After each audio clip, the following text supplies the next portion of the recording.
Good morning once again. We are now going to start.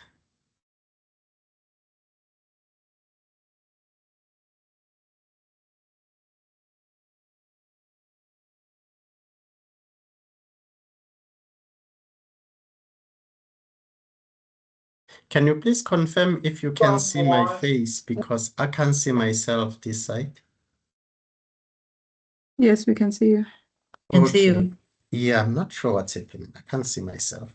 But anyway, thank you very much. And we will now start. I am aware that we have got people who are still trying to join, but because of time, we have to start. It's now 6 minutes past 10. We planned this webinar to start at 10 o'clock.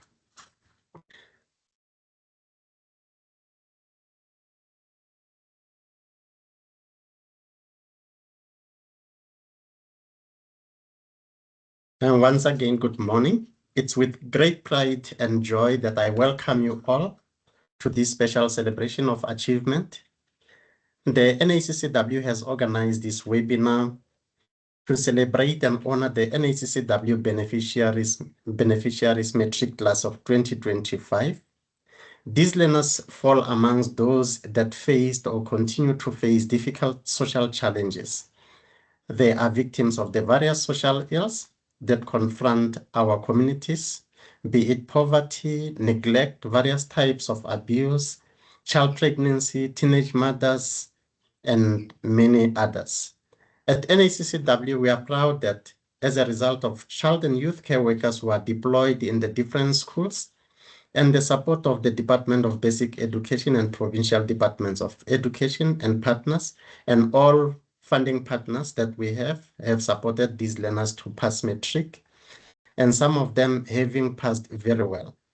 Yes, it is correct that we do have a few that have not made it, and we'll hear that when the reports are shared, and we continue supporting them.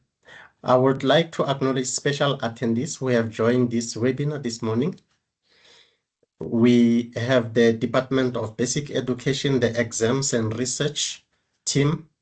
We have got attendees from the Department of Social Development, attendees from the Provincial Department of Education, the National Executive Committee of the NACCW. You are welcome.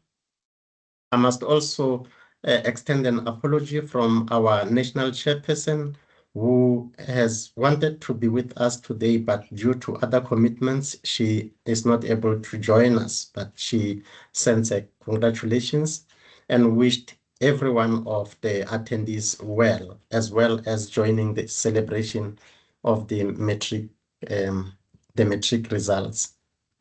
The international attendees from Adoption Centrum, Miss Christina Gibson, I saw your picture. I saw you when you joined in. You are welcome, ma'am. Partners and friends of the NACCW, members of the NACCW and staff team, we are aware that some of you are joining in watch parties, and we appreciate the sharing and the connectedness. And all the speakers who will be sharing with us the contents of the Matric Results Report of 2025, as well as testimonies, you are all welcome. And thank you very much for making the time and putting the effort into preparing yourself to share with us this morning. I would like to make note that the NACCW has compiled the matric results of beneficiaries who receive services from our programs since the time of the ECBND model, in which the first report was in 2014. In each of these years, we have shared our matric report with Department of Social Development, as well as Department of Basic Education, the provinces and partners. And in all these years, we have felt very proud that the children who would otherwise not have been able to proceed academically in life, we have been there to support them. It is the time this year that we are holding a webinar of this nature. We're doing that for the first time. And we are sharing these results with you through the webinar for the first time. And in all these past years, we just sent reports and reviewed them with the partners or on our own. NACCW do not only support the learners up until their results and that all stops there. We ensure that the learners in our care are supported in choosing their streams from grade 10. So they are supported to choose the subjects. We conduct career expos to inform the learners about the available career opportunities. We support them with their studies when in grade 12 and ensure that each one of them think of what they wish to do after matric. We assist them to apply for admission in tertiary institutions, and we ensure that after the matric results, they are supported to settle in the new institutions, as this could be challenging for the first year students. And we know that for those that are NSFAS beneficiaries, sometimes NSFAS comes late, and in the first 3 months, mostly 3 months, they need to be supported to settle, they need accommodation, they need food, they need toiletries and all of that. And we have made sure that as much as it's possible, we are there to ensure that they don't feel alone. They stay connected to the NACCW for as long as possible, and they also have an opportunity to join the NACCW alumni and become members of the big family that support each other as they look for jobs, give back to the communities by getting involved in different activities that support other children and youth in our youth forum program in particular. We are proud that many of the youth that have come through the NACCW programs can be found in the various sectors and contributing to the development of our country. I will now introduce our first two speakers, Mr. Kuhlentitili, the Isibindi Ezikoleni National Coordinator, to give an overview of the Isibindi Ezikoleni model. And then he will be followed by Ms. Nisia Di Nobrega, who is going to be presenting the report. Just briefly, that Mr. Kuhle is the National Coordinator of the Isibindi Ezikoleni program. He is a child and youth care worker by profession. He has been with NACCW for a good number of years, that he was able to have an opportunity to actually move along the ranks to the position that he holds today. He is very instrumental in the development of the program and ensuring that in the different provinces, we ensure that the program is implemented as expected and that the standard operating procedures are adhered to. Kuhle does not only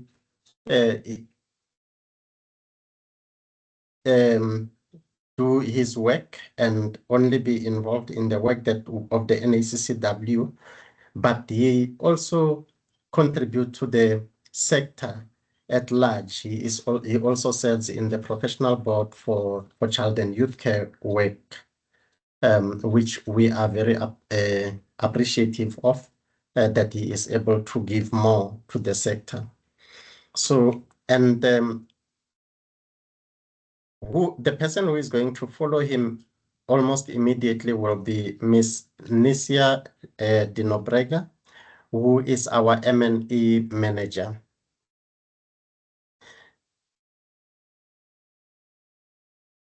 Just very briefly about Nisia.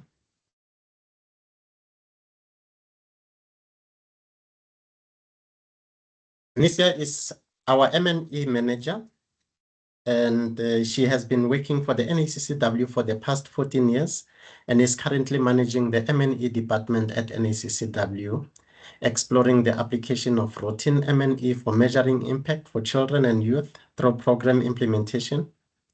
She is also currently a doctoral candidate at the University of Cape Town's Department of Psychology, conducting research on the characteristics and pathways of child survivors of abuse and neglect in the South African child protection system. I am now going to hand over to Kuhle to just give us a brief overview of the Isibindi Ezikoleni model, in which the young people that we are going to be presenting to you today are accommodated in the program. Thank you, Kuhle. I'm handing over to you. Thank you so much, Donald, for that warm introduction. Like Donald is saying, that I'll just be providing a brief overview of what Isibindi Ezikoleni is as a model, and also then presenting some of the key characteristics that build up the model. Next slide, Nisia. Next one again. Also, in order for us to understand Isibindi Ezikoleni, we need to understand it as a model. So it is a school-based program, meaning that the child and youth care workers spend most of their time working within the school context. Isibindi Ezikoleni means building courage in schools. It is a Zulu word. It is translated from Zulu, meaning courage in schools. It provides psychosocial support to learners by placing trained and registered child and youth care workers in schools.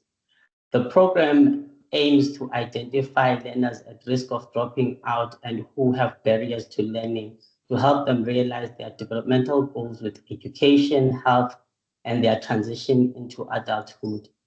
The program creates a safe space for a core package of school-based services supported by home visits. The program is run in partnership with schools, the national and provincial Department of Education, including districts. It is also includes implementing partners and also donors across the 4 provinces, which we are currently implementing in. So we are implementing in Gauteng, KwaZulu-Natal, Northern Cape, and the Western Cape. So in essence, thank you, Nisia. So in essence, what we're saying here in terms of Isibindi Ezikoleni is that they provide psychosocial services to learners in order for them to reduce the number of learners that are dropping out and respond to psychosocial barriers, which are identified by child and youth care workers that are trained and supervised by qualified child and youth care workers with the relevant experience and knowledge. So Isibindi Ezikoleni, the way in which they identify learners through referrals. So learners get referred by teachers, they do self-referrals, they're also referred by other peers. Their peers also refer them. And then the child and youth care workers also recruit through observations. And also, we also identify learners through the school system, which is SASEMS, that captures the basic data of school, including attendance, and also the learner performance as well. And then we also work with school-based support teams, which also identify learners and refer them, or work closely with the child and youth care workers to respond to the needs of the learners. The interventions in Isibindi Ezikoleni is divided into 3 levels. So we have prevention, early intervention, and full intervention. So prevention refers to whole school activities where the child and youth care workers run awareness campaigns that are targeted. So awareness campaigns would be targeted to particular issues that need to be addressed in the school, or create awareness around emerging issues or social issues that are prevailing in the community.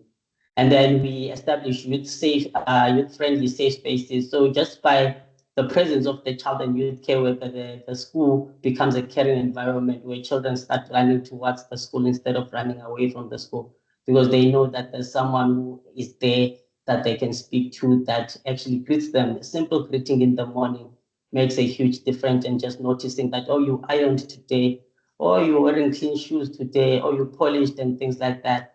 It means that the children feel seen, they feel acknowledged, and actually encourages them to want to continue that positive behavior.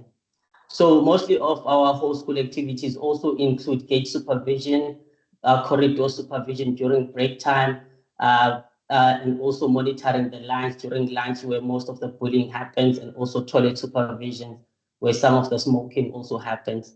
And then if you look at the second intervention, which is early intervention, here we're looking at structured group activities. These are for our medium risk learners.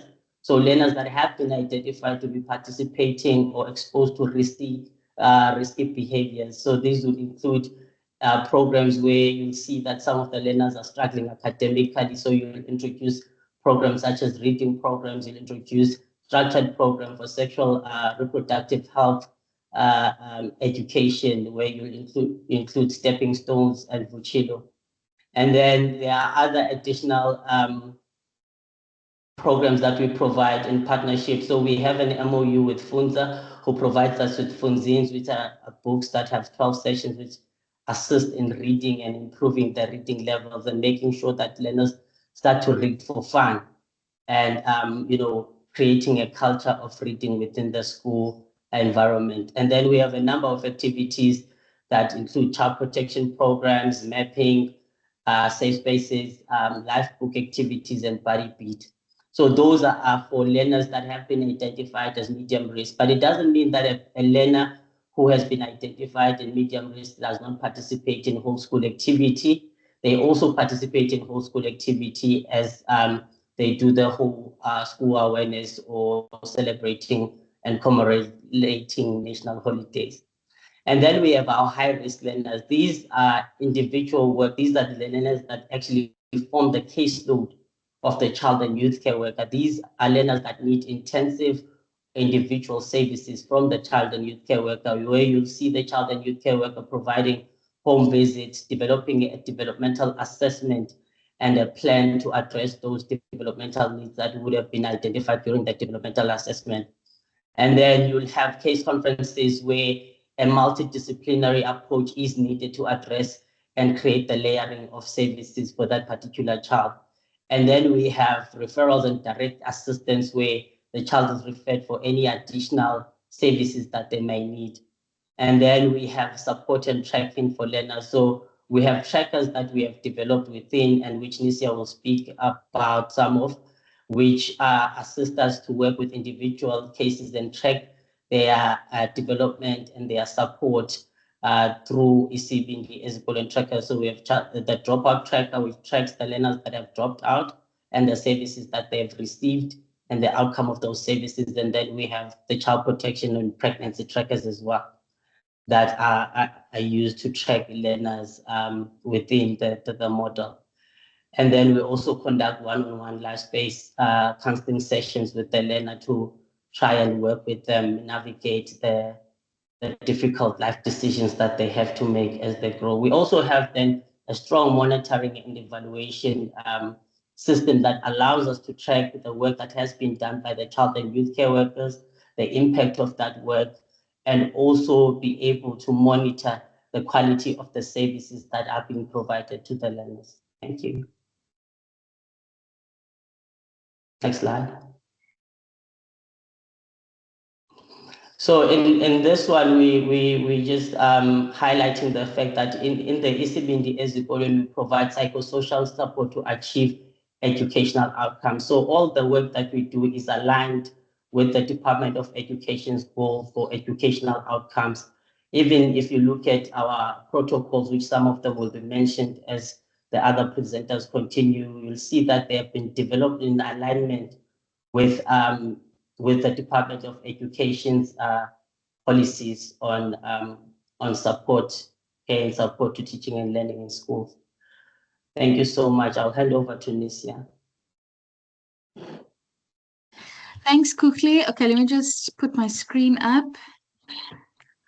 Hi, everyone. Okay, so I'm coming now with the data part of things. Okay, so let's get into it. So just to spin off from what Kukli is saying, the program enrolls learners, the children in the Matric report and that receive Matric support are based on high risk. So you saw the other sections of the diagram.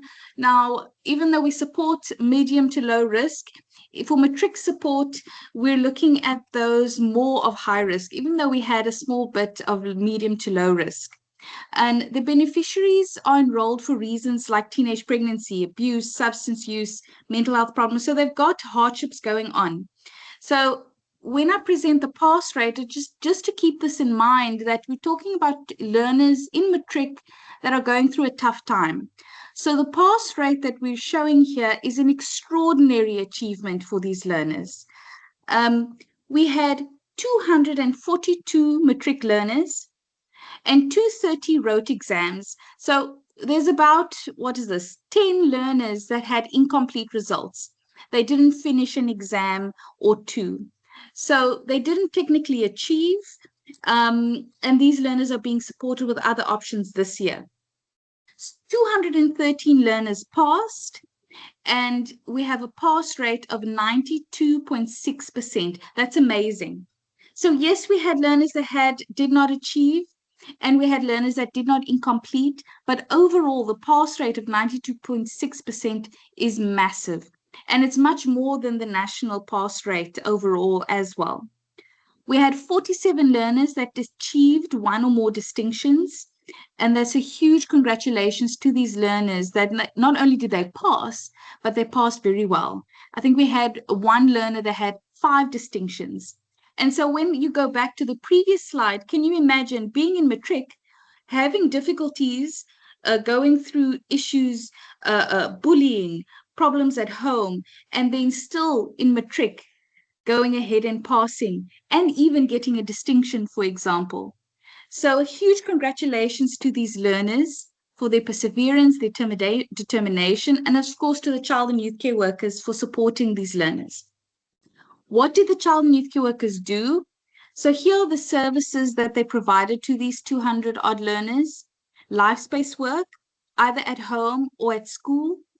They worked on individual assessment and development plans with the learners using the Circle of Courage framework, the 4 quadrants, the strengths and their needs. So every learner enrolled in the program gets an IDP done. They helped them with homework, assignments, study groups. They tracked attendance of learners, looking at dropout, helping them come back to school. Those that showed absenteeism, tried to see what's going on there. They helped develop study timetables, exam prep routines. They got access to past exam papers, went through this with them, gave it to them. A lot of motivational talks as well, encouraged learners during this tough year. Career expos for some of the schools, and the structured development programs that Kukle was talking about, that help with SRH or the stepping stones, Vuchilo, those sorts of programs. To help learners that weren't necessarily focused on education, but helped with other things that were going on in the learners' lives. Bursary and university applications, and we had a huge number of university applications, which was quite great. We'll see in a bit now. And referrals to other workers to help the child, child protection workers, social workers, health clinics for teenage moms, to help them with those issues while they focus on their academics. And then safe park activities. So these are some of the main activities that child and youth care workers did. We had 82% of learners supported to apply for college and university. This is massive. And it's a big jump from last year, not last year, the year before, where it was improved by almost 50%. So a lot of the learners in our Matric in our Matric class for last year were helped to apply for college and university, like the application, getting the documents sorted and things like that. So who are these 242 learners? Most of them were girls. Most of them were female, 74%. And I'll show you why in a bit. It's because a lot of the girls in the program in Matric were teenage pregnancy learners and Matric moms, teenage moms. And unfortunately, there was a group that were sexual abuse survivors, and most of these are girls, not boys. So because the program focuses on children going through particular hardships, we see that more girls than boys are in our program in Matric. This is more than the national average. The national is about 55, 56%. So you can see that the program is targeting girls specifically for support. Most learners were 17 to 18 years. You can see there in that diagram with the age. Some of it is cut off the percentage, but obviously you'd expect them to be 17 to 18 because that's a normal grade. But look at the older ones. You have children that are 19, 20. There's one learner that's 25 years old. 40% were over the age for their grade. So a lot of the reasons that contributes to this is that we had a lot of learners that repeated their grades in the past. So they didn't achieve in previous grades, or they started school late as an older child. And with the grade repetitions, and several of them were progressed to the next grade, they were struggling with their grades before. But the great thing is that they passed. Even though they might have been a bit older than their grade, they finally achieved their matric. So that 242, you'll see here in this table, is the reasons that they enrolled in the program. And we also looked at the pass rate. So you see the orange ones are the ones with the highest pass rates, and the green highlighted ones are the ones with not over 90%. Because even though they did very well, some groups of learners did not do as well as other groups. And I'll tell you, we'll discuss what that means. So the most of the learners of the 200 odd are teenage pregnancy or mothers. So 51 learners, were teenage moms. And that's also why we had so many girls in the program. And their pass rate was 82%. And remember in the beginning, I said the pass rate was 92.6. So you see that teenage moms have a slightly lower pass rate than the overall matric. And it could be that they're struggling a little bit more based on their circumstances. The ones that did very well, so over 90%, were children just enrolled because they needed specific tertiary matric support. Children that were abused or neglected achieved a good pass rate. Children that showed issues with dropout or absenteeism, all the 14 learners passed. Children with behavior problems, bullying, orphanhood issues that were being bullied, grief, loss, all the oranges down there below had good pass rates. I just want to say, when we have numbers like 1 or 2 or 3 learners, we must just take the pass rate with caution, because if we had 20, 30 learners, that pass rate would probably differ. It won't be 100%. So just keep that in mind. And then the ones that had the lowest pass rates, the groups of learners, were, like I said, the teenage pregnancy. Children with family problems like domestic violence had 82%. It's still pretty good, but not as good as the other groups. Substance use, children struggling with substance use. Poor school performance. So if they were struggling with school performance, they likely had a less pass rate than the other groups. And the least group that had the most issues were children that were suffering from depression, anxiety. They were struggling with poor mental health issues. We had a few of them that had attempted suicide or had suicidal thoughts in this group, and they had a 77% pass rate. And then that group of sexual abuse survivors had an 83% pass rate. So you can see how we try and compare and see which groups might need more support. So children with mental health problems require more targeted support around that area so that they can help with their matric year and stress of that year. Schools. So we had, how many schools? 40 odd schools in this matric class of 2025, and 32 schools had a higher pass rate than the school pass rate, district pass rate, and provincial pass rate. So what that means is that we compare our program with the school pass rate and with the provincial, just to see how do we compare. Now, some learners in this program, there were like 3 learners that were in the program out of maybe 100 learners in the school. Okay, so we want to see how do these beneficiaries compare to those. And we had quite a lot more schools doing much better than the averages. So KZN, 11 schools performed higher than their districts and schools and provinces.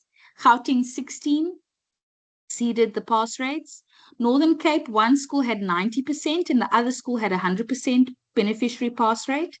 and Western Cape had 92.9%. It was 2 schools in the Western Cape of the beneficiaries. So they did very, very well compared to all the other learners, even though they were having some hardships in the year. This is just an example of Ismont in KZN, Ismont High School. For the second year running, they achieved 100% pass rate.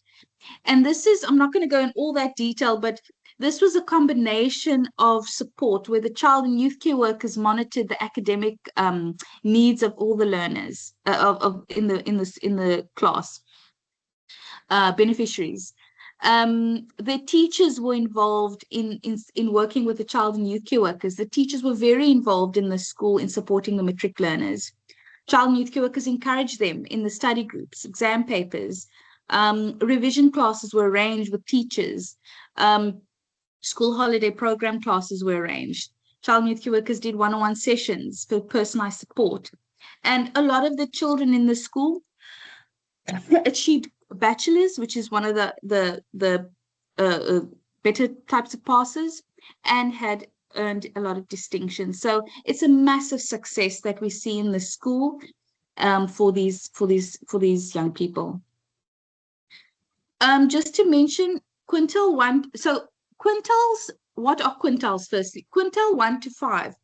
Quintiles 1 is the schools that in one of the poorest areas, and quintile 5 schools are in your more resourced areas. So quintile 1 to 3 are no-fee schools, and most of the schools in our program fall within quintile 1 to 3. So you're looking at learners that are coming from areas with poverty and that are impacted by limited resources. And what the data shows is that even though the learners were in these quintiles, they still achieved a high pass rate. Now, it's not in the slide, but the pass rates from quintile 1 to quintile 5 do increase. So the schools in the more wealthier areas did perform better, but overall it was still over 86%, which is pretty good. And it matches the increase of pass rate per quintile matches the national trend as well. Types of passes, many learners achieved a bachelor's pass, almost 50%. This also matches to the national averages. And like I said earlier, 47 learners, so 22% of all the 200 odd learners achieved one or more distinctions, a lot of them coming from KZN. And a total of 77 distinctions were recorded. I think we have a story of one learner, like I said, with 5, other learners with 4 distinctions, some with 3 distinctions, but they did very, very well. And just to compare, when we look at learners in the program, most of the learners, about 100 some odd, were in the program from 2025. So they were about a year in the program. And they had a pass rate of 91%. And then we had about 100 learners that were in the program for many, many years, from 2019 to 2024. And these learners achieved a 97% pass rate. And so we see here, the longer the learner is in the Isibindi Zikuleni program, the higher the pass rate appears to be, with almost 100% pass rate at 97, compared to those that were just enrolled for that 1-year period. And another story here, again, I won't go into much detail here, but we have a story of a teen mom who dropped out of school. She was engaging. She had problems with substance use, drugs, and the child and youth worker helped her come back to school, referred her to a social worker who handles substance abuse. The girl was attended rehab, and she was getting better. She was recovering in her journey. We brought in Rasia child and youth care workers to help as well, monitoring her attendance, her well-being. But during her recovery, she had a relapse. She also relocated. She started missing school. And after 2 days of missing school, the child and youth care worker went to see where she was, found her, and brought her back. Again, brought in the social worker, then brought in a psychologist to support. She went to rehab again. And after all the work between the social worker, the child and youth care worker, the psychologist, the young girl passed. And I think what is lovely here is her message to the child and youth care worker. She said, the community saw me as an addict, but you saw me as a learner. They said I'm a failure, but you believe that I could make it. And I think it's a lovely testament to the work of the child and youth care worker in this story of how she didn't give up on this young girl. and this girl passed. Okay, we're nearing the end. We've got, just to say that we did ask the learners, what do you want to do this year after you pass? A lot of learners wanted to study, 69%, and in actual fact, much more, the 80-odd% were helped to apply. Other learners wanted to look for work. 18% of all our learners wanted to look for work.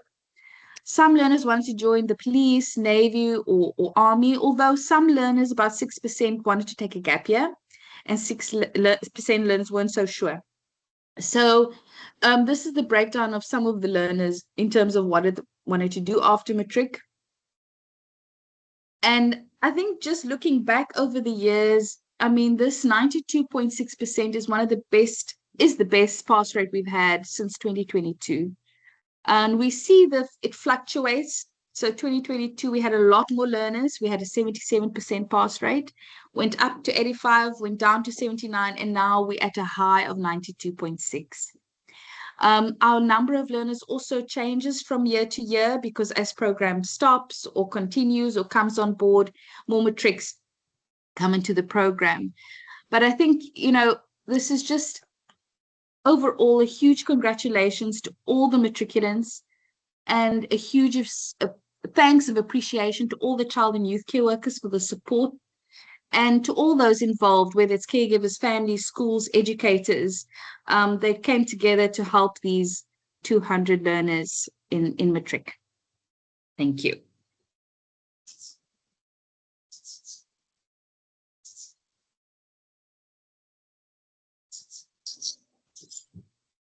Thank you so much, Nisia, for that insightful and informative presentation. I see people have been clapping all the way around your presentation. So it is really well received. So thank you so much for that presentation, and also just some of the stories that you have shared. So now we are going to have an opportunity to hear directly from the people who have been implementing and contributing to the results that Nisia has shared. So the first speaker that we have that will come on is Emia. Emia is from Gauteng. Go ahead, Emia.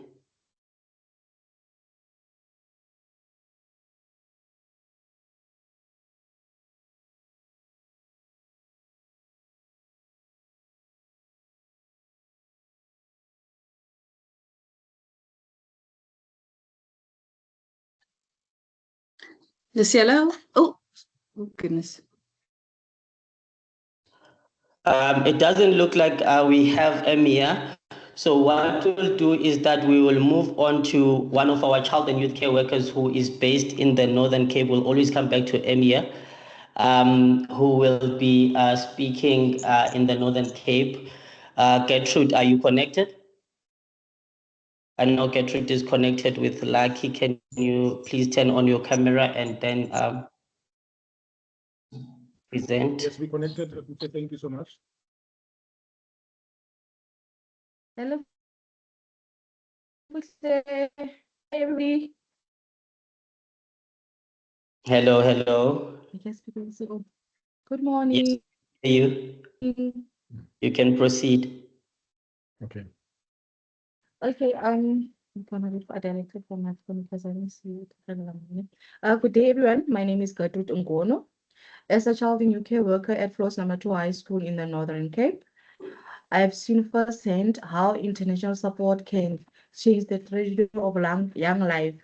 In 2025, I had the privileges of supporting 36 grade 12 learners during one of the most high pressure years of their lives.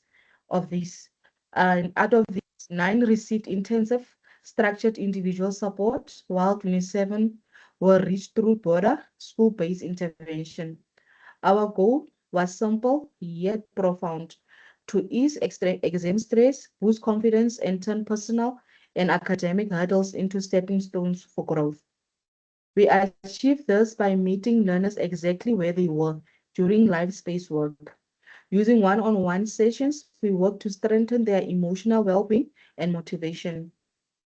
For those facing depression and anxiety or difficult family situation, we provided the life space work counseling necessity to keep them from giving up. We also work to bridge the resource gap, providing data for research and assisting with assignments.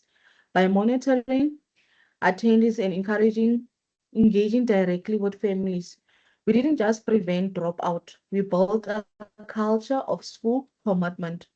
This was a team effort working hand in hand with educators to ensure that every learner attended extra classes and completed their work. In practice, this support was hands-on and consistent.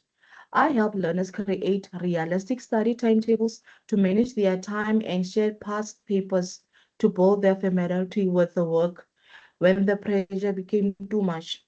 I provided virtual support for those exhausted from late night studying. I made it a point to send encouraging messages before every exam and offer a listening ear afterwards. We also use the Homework Club SOP to support study groups, giving learners a sense of peer accountability. It wasn't just about books. It was about making sure they felt seen, heard, and support in every single day of their school year. The result of these interventions have been truly inspiring. We saw a marked improvement in attendance, participation, and quality of academic effort. Most importantly, we saw a shift in the learners' emotional resilience. They developed better time management and learned to overcome the socio-economic barriers that often hold them back. Today, many of these learners have successfully applied for tertiary institutions, and I'm partly proud of one learner who was selected for a prestigious learnership opportunity at Kolomela Mine in Katun. While the journey wasn't without its challenges, including learners burdened by heavy family responsibility and high-risk cases, the difference was made is undeniable.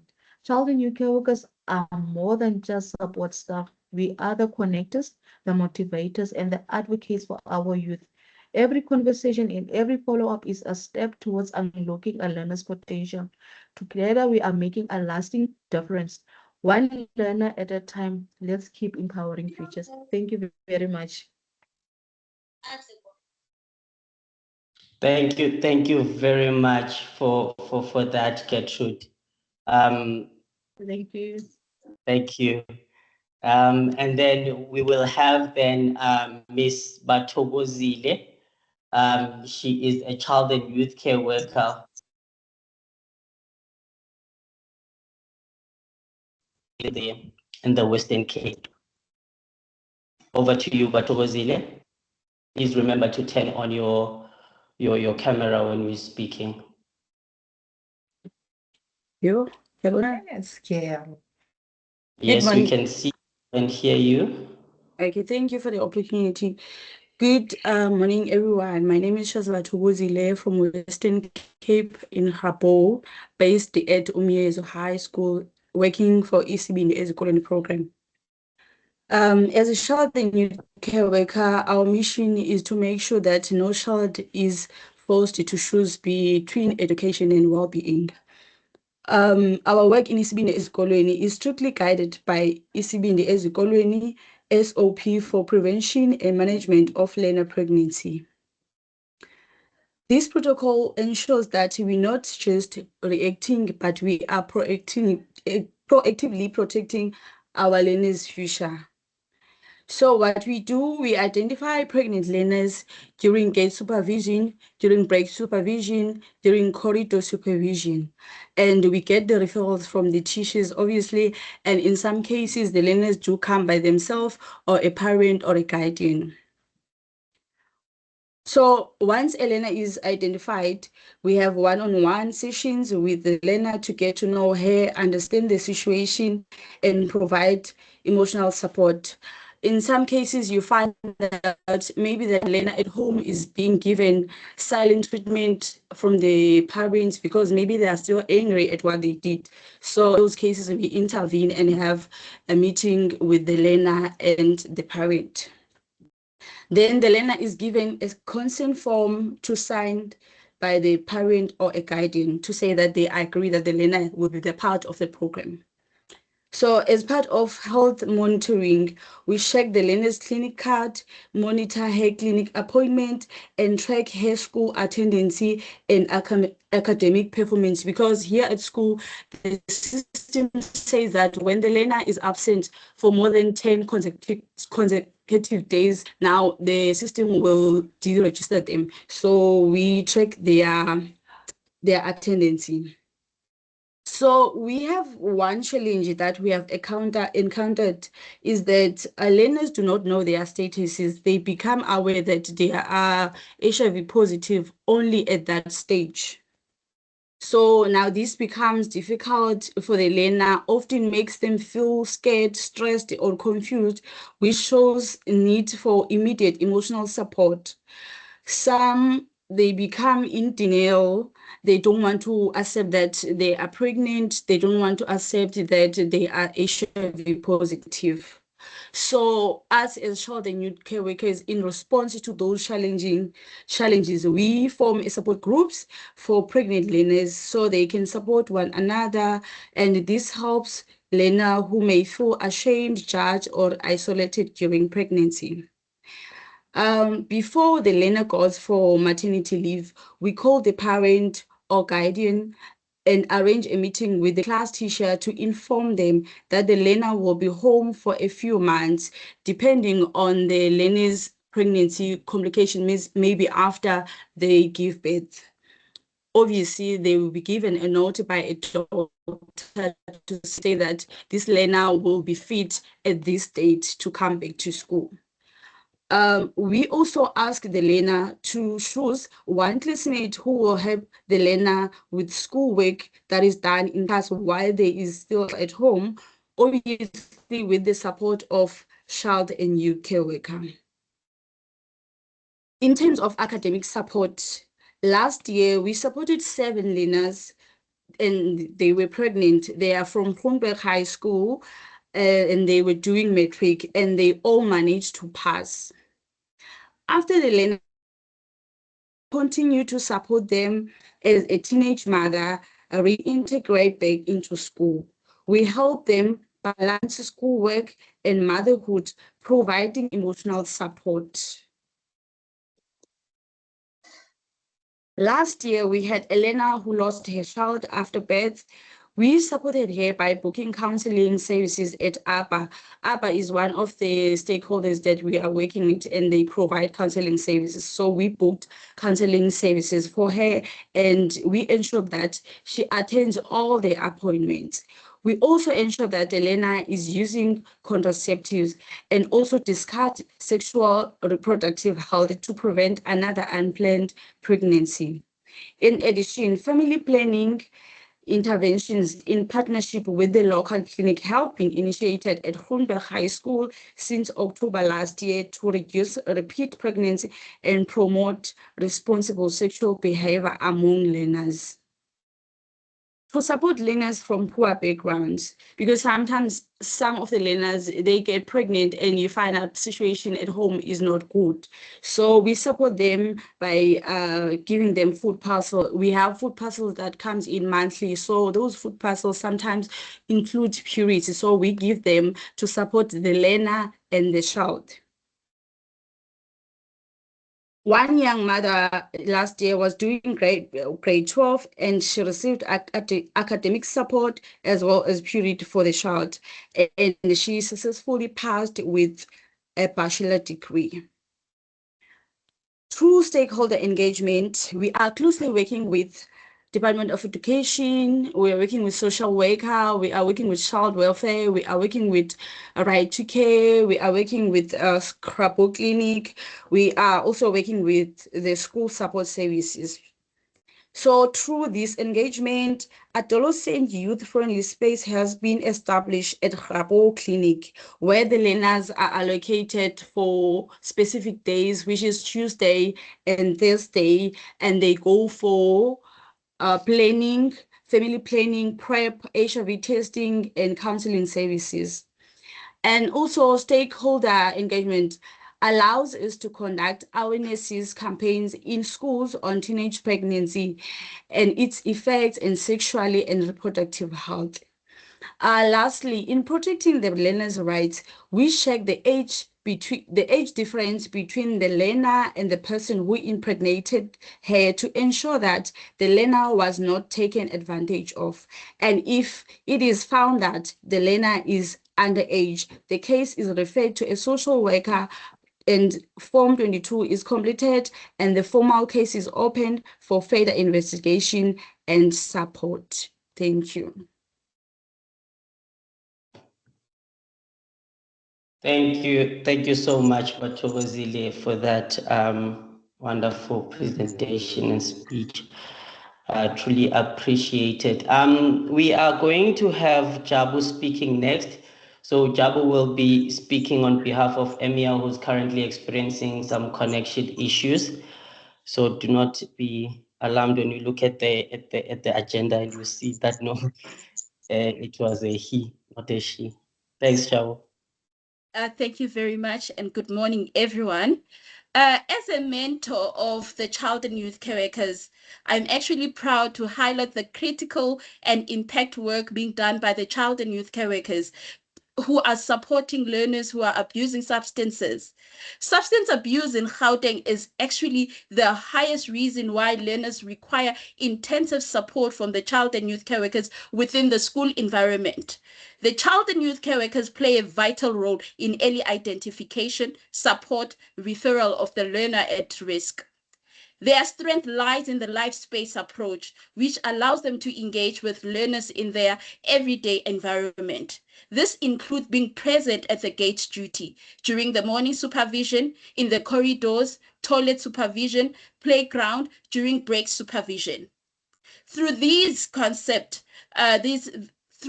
consistent presence, the child and youth care workers are able to identify the early warning signs of substance abuse. Some of the signs that the child and youth care workers have identified are neglect of the personal hygiene, extreme tiredness, sudden decline in academic performance, frequency absenteeism and lateness, change in behavior. Some of them would also get in conflict with peers as well as the teachers. In some of the cases, some of the learners do self-referrals where they directly come to the child and youth care worker and refer themselves. But also during the class activities, the child and youth care workers are able to observe learners who are actually uncomfortable when they're discussing substance abuse issues. Child and youth care workers also they also get to notice inconsistency of stories when learners are actually speaking to them. Teachers are also referring learners to child and youth care workers. So with all of that has been identified, the child and youth care workers then provide early intervention services, prevention services, or full intervention services. So the child and youth care worker would then have an individual session with the learner where they conduct the life space counseling, where they actually get to intentionally create a safe space, a supportive and non-judgmental environment for the learner to be able to trust the child and youth care worker, to disclose, and for the learners to also be honest in terms of the communication. The child and youth care workers then involve the school-based supporting team. They also involve the learner's parents. After they've done that, they get to refer the learner. One of our critical stakeholders in Gauteng that we have worked with was SANCA. This stakeholders has actually helped us to determine whether this child, we are actually assisting them with early intervention services, prevention services, or full intervention services. By saying that, we get to refer the learner to SANCA, they get tested. If they are tested negative, they are then put in early intervention and prevention services, where they would be part of a body beat group. They would also be receiving different awarenesses around substances.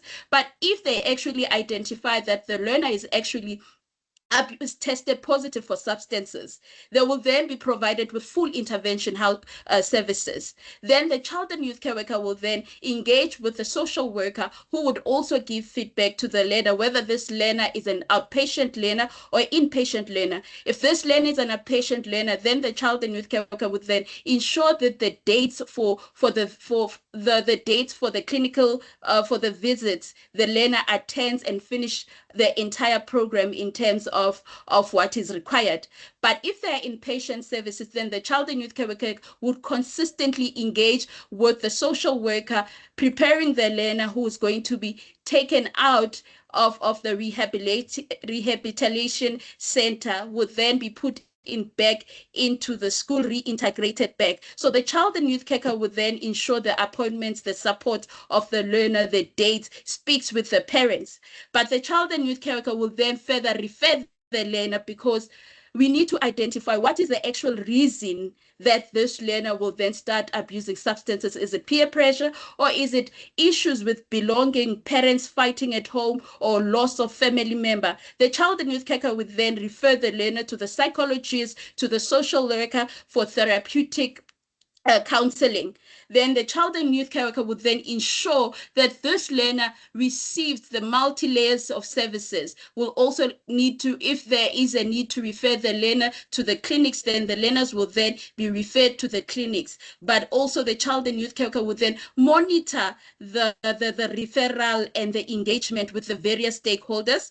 The child and youth care worker will then also be assisted by the child and youth care worker, where they will be teaching the learner in terms of developing coping skills, would also be encouraging the learner into healthy alternative to substance use. So our learners would be engaged in body beat groups, encouraged to be part of, to take part in sports. The child and youth care worker would then also participate in and lead substance abuse prevention initiative, awareness campaign, life skill education with schools and other broader community stakeholders like your nurses, your social workers would then be coming to school to actually engage with the learners around substance abuse. Through the entire process, the child and youth care worker would then adhere to the ethical guidelines, maintain confidentiality, consistently act in the best interest of the child. And as their saying goes, people may forget what you said or did, but they will never forget. People will never forget how you made them feel. The child and youth care workers ensures that the learners feel seen, supported, hopeful, and often becoming the nurturing point in the young people's life. Thank you very much.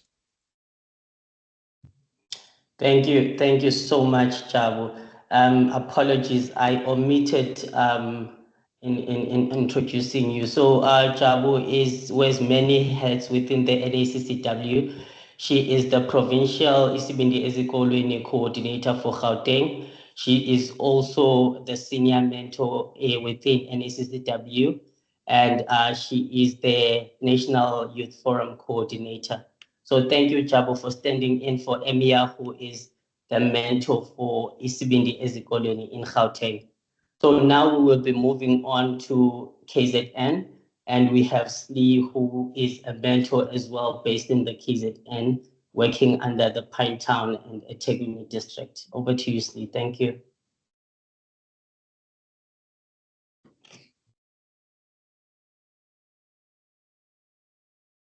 You are muted, Slee. Sorry. Good morning, everyone. Sorry about that. Thank you to my colleagues and to you, Gotle. So the Isibindi Ezikolweni program is a program that I think my colleagues have already shared.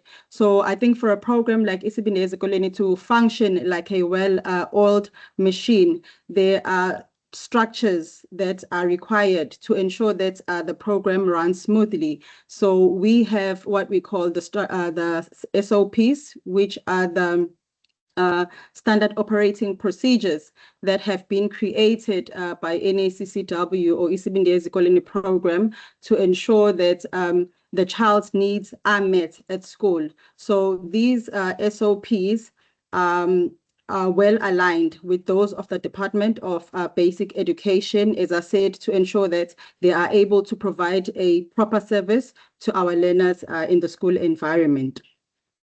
So the child and youth care workers, before they even go into school, as they are trained or fully capacitated in terms of them having their diplomas or their degrees in child and youth care, they are also now trained on these SOPs to ensure that they provide a good service to the learners. So our SOPs would run from the SOPs where it teaches the learners about the pregnancy. It helps or capacitates the child and youth care workers on how to work on cases of a learner who is pregnant, young mothers, issues of bullying, dropouts. So this is just amongst some of the SOPs that are being provided by NACCW. So like I said, it helps the child and youth care workers be able to actually work with the learners on the cases that they are working on. And then also to say that these SOPs, they act like a roadmap to ensure that no child actually falls through the cracks. So everyone is accommodated. Now, based on the Stats SA, it actually shows that 40% of our learners are dropping out of school before they even reach the stage of going into matric. And then when we look at that, it's the learners from the high school that are actually dropping out, which is from grade 10 to grade 12. So there's a high significant dropout of learners at that stage. Now, there's various reasons as to why would a learner or a child drop out at school at that stage, especially because when you look at the lower grades in primary, we have a high enrollment of learners who are going into primary, but when it gets to high school, we have less learners. They start dropping out, especially, as I said, from grade 10 to grade 12. So they end up not getting into grade 12. So there's a lot of retention work that we need to do also, that we are doing as child and youth care workers, that still needs to be done to ensure that there are no dropouts. So the learners would drop out based on various challenges that they'd be having. It could be there's illness at home, or it's the learner that is ill. There's financial crisis at home. There's poor academic performances, as well as disruptive family backgrounds. So those are some of the challenges that the learners are experiencing to a point where they are not or no longer able to actually participate well at school academically.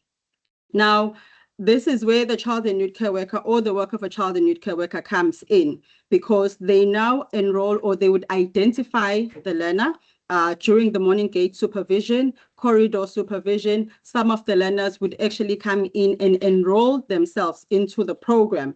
Some are referred by the school staff. So when they come in, when the child and youth care worker takes in these learners, they start by forming a positive working relationship with them, so that the learner is actually comfortable to start speaking out, sharing what exactly is, or the challenges that they are going through. And then the child and youth care worker would then, as some of my colleagues did say, that they start drawing up developmental plans, which is the IDPs, that is going to be designed to actually be able to support the learner in the work that they do. Now, let's see. Okay, through corridor supervision, or one of the things that they are supporting the children or the learners with, especially the matric learners, would be teaching them in terms of how to use the internet.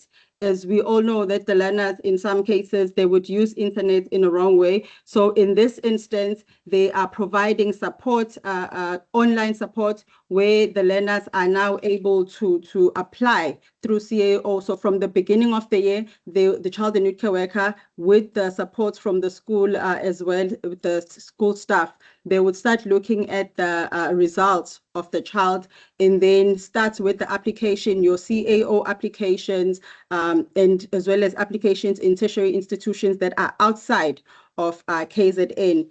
In some cases, you'll find that there are issues, as I mentioned earlier, that the finances could be a huge problem.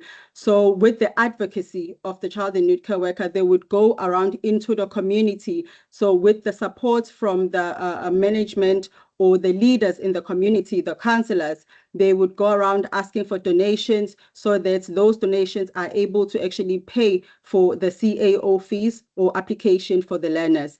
Again, in the following year, if the learner has passed, they would, again, your municipalities, the ones that having programs that provide registration money. So those kinds of supports, they would go and advocate for those learners who have done very well in their matric, so that they are able now to get space in the varsity and also be placed or enrolled in varsity.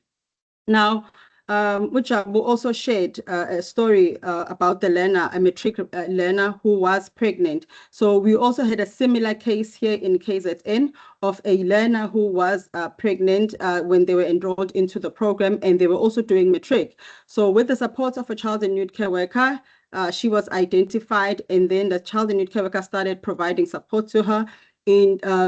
She started engaging with the family, because at that stage there was no plan as to who's going to look after the child. The mother of the learner was there was still conflict within the family, so the child and youth care worker had to come in and step in and see if they can have a plan as to who's going to look after the child. So also to speak to the mother to say that she doesn't have to drop out of school so that she looks after the baby. There are other options that we can actually look at, so that she goes back to school, finishes her matric, and then she can do further studies for her future. So it's one of those programs. It's one of those kind of supports that the child and youth care workers would do. And I'm proud to actually say that that learner actually came to school with her 6 months old child to actually collect her matric certificate statement early this year when the matric results came out. So just to say that the work of the child and youth care workers does not go unnoticed, especially in these kinds of cases.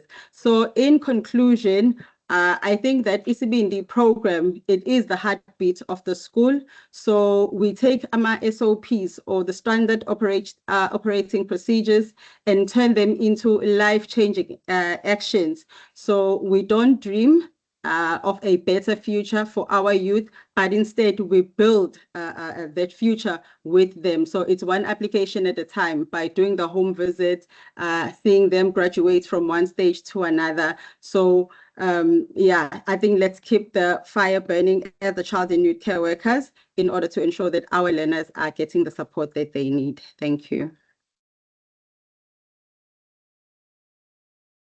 Thank you so much to all our presenters who have presented.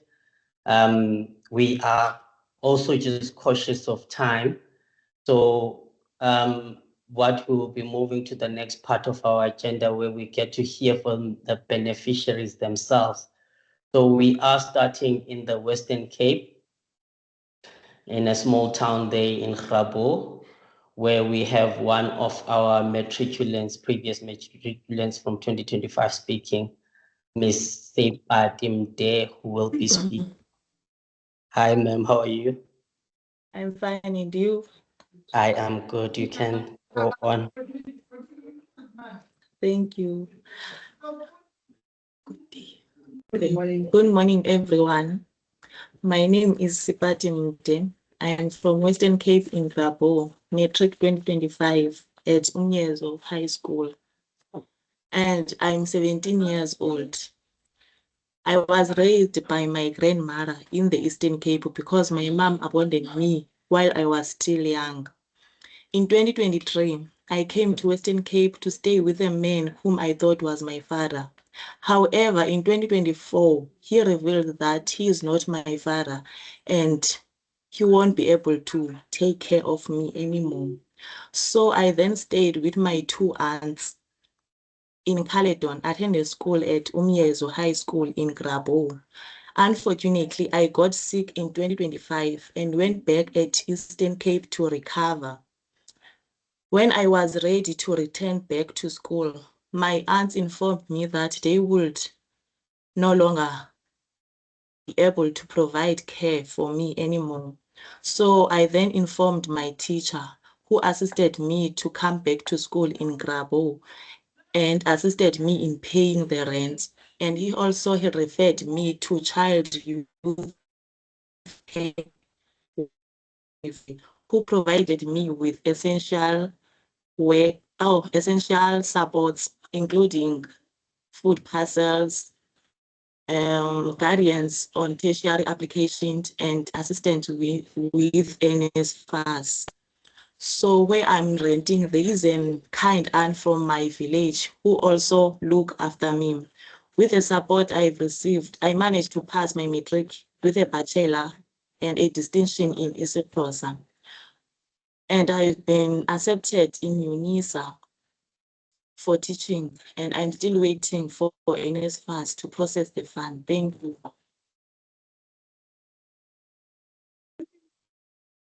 Thank you so much.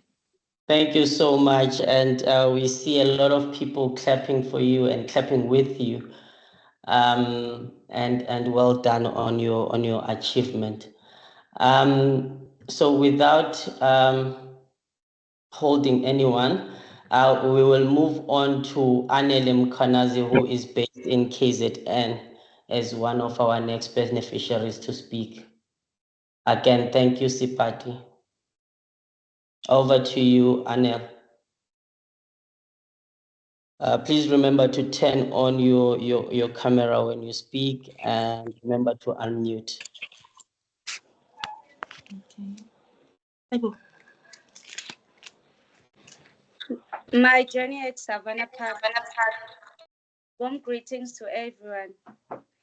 I am Anile Mkhwanazi. I am 18 years old, and I would like to share my story with you. I was a learner at Savannah Park Secondary, and my experience here has shaped my life in many ways. In year 2023, I became pregnant, which led me in dropping out of school, and that is when I enrolled with Usisnom Velo, and who is a child and youth care worker at Savannah Park under ECBD Ezikoleni program to continue my education despite the circumstances. During my time at school, I encountered several challenges. I had to drop out because of pregnancy, as I mentioned before. I experienced bullying from my peers. I struggled with maintaining personal hygiene.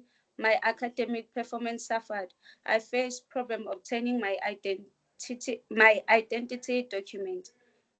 With that all being mentioned, the child youth care worker offered me an invaluable support, including continuous lifespan engagement to discuss my feelings and challenges, referrals to school, clinic for medical assistance, and she would monitor my appointment date, conference meeting with my parents, deputy principal, and grade head to address my needs.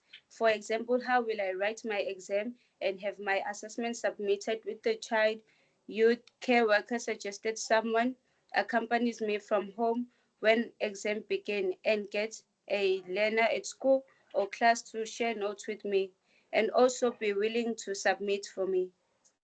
Participation in the stepstoning program and related activities.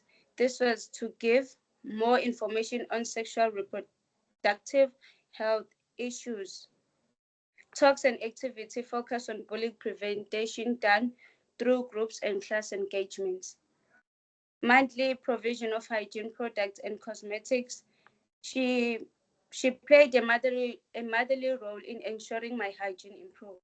Assistance with trip payments and lunch provision for any school trip I almost missed out. Involvement in study group and homework clubs in improving my studies. A life book experience that boosted my self-esteem. A referral to Home Affairs to resolve my ID issue, and the school principal played a very important role in this matter. In conclusion, I have worked hard and achieved a bachelor pass in year 2025 matric examination. I'm grateful for the support from the CYCW and Success and in my school, which helped me overcome obstacles and success academically. I'm optimistic about my future and eager to pursue my post-matric goals. I am also accepted at UKZN to study a Bachelor in Education Foundation phase. Thank you.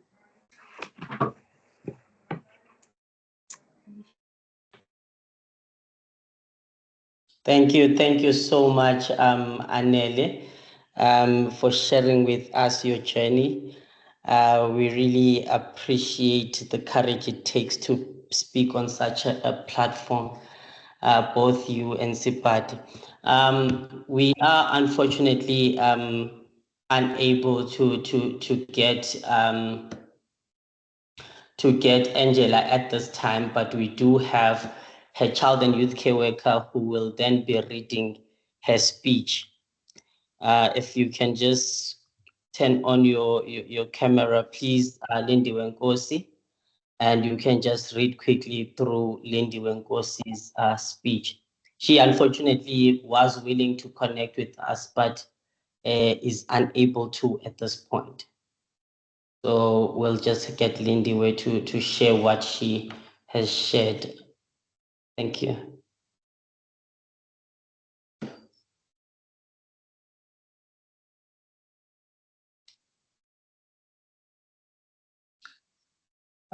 Is Lindy there? Good morning, everyone. I'm still trying to turn on my camera. Sorry for that. All right, no problem, noted. Okay. You can proceed while you are fiddling with it as well. Okay. Thank you. Unfortunately, Angela, good morning, colleagues. My name is Lindy Wenkosi. I'm a child and youth care worker at Ekangala Engineering School of Specialization in Gauteng. It's very unfortunate that Angela couldn't join us today because she was involved in an accident. I hope she will get well soon. Her story reads like this. My name is Angela Masango. I am honored to share my story. I live in a small township called Ekangala with my father. In 2024, I was introduced to substances used through my boyfriend at that time. What began as a curiosity gradually led me to use dacha, crystal meth, and teak. As my substance use escalated, my life became increasingly unstable. I eventually dropped out of school during my preliminary examination. I kept the reason for leaving school a secret. Concerned about my well-being, my father took me to a rehabilitation center where I stayed until January 2025. In February 2025, a child and youth care worker from my school visited my home. She encouraged me to return to school and advocated on my behalf with the school principal, who still believed in me and my potential. Although I returned to school, I struggled and unfortunately relapsed out of shame. I did not disclose this to the CYC, even though she noticed my inconsistency of attendance. I was absent for 12 days and I was at risk of being deregistered. During that time, she was looking for me. Once again, the CYC intervened, advocated for me, involving my father, and persistently engaging my social worker. She further coordinated support with the school IDSO and the Department of Social Development Drug Unit. As a result, I was admitted to rehabilitation center once more and was able to return in time to write my final exams. I passed my exam successfully, which I attributed to unwavering support, advocacy, and determination shown by my child and youth care worker, and the board support network around me. Today, I am proud to say that I am clean and actively rebuild my life. I am now able to pursue my career aspiration in law. I am deeply grateful for everyone who supported me through this journey. My story truly reflects the saying, it takes the community to raise a child. That is the story of Angela Masango, colleagues. Thank you so much for sharing that with us. I'd just like to take the moment to thank every one of the young people that has presented an Angela in absence. We are given to understand that she is safe and not critical. She's currently with the child and youth care mentor at the hospital, so she is being supported. So thank you so much, Lady Wenkosi, for sharing with us her speech. And just to acknowledge the courage that it takes for all of the young people that have shared and also to share with us their stories and their journey with the child and youth care workers. Now we have the opportunity to hear from some of the people that have previously benefited from the program. We do have one of our young people who was going to be speaking, which is Owami Wanda, who unfortunately wasn't able to connect with us today, as she got an opportunity to be placed in one of the companies for something that she has already started for. So Owami did so well that that the lecturers decided to apply for her through cooperative education to be placed in one of the companies, so that she can gain work experience. So she is actually in the process of signing her contracts, which is why she is unable to join. But she also has then written a speech for us, which I will read. So Owami is from Ismond, which is one of the case studies that was presented by Nisia as she was presenting. She's one of the learners that started with Isibindi Ezikoleni from grade 8 up until grade 12 and managed to pass with a bachelor pass in Matric. So her speech reads like this. Greeting, ladies and gentlemen. My name is Owami Wanda. I am deeply honored to speak with you today. I stand before you as a direct testament to the incredible work of the NACCW through the Isibindi Ezikoleni program. When I was in high school, I was just one of many young people facing a crossroads. But the intervention of child and youth care workers changed my trajectory. Through structured group sessions, we engaged in vital conversations about teenage pregnancy and the dangers of drug abuse. These weren't just lecturers. They were empowering dialogues and equipped me to make informed, life-altering choices. The Vuchilo program in particular was a turning point for me, providing the essential life skills I needed to navigate the complexities of my youth. The support I received went far beyond the classroom. Motivation and encouragement are the heart of Isibindi Ezikoleni services. And the child and youth care workers provided the positive role models I desperately needed. They showed a genuine interest in my holistic well-being, recognizing that a hungry or struggling learner cannot focus on their books.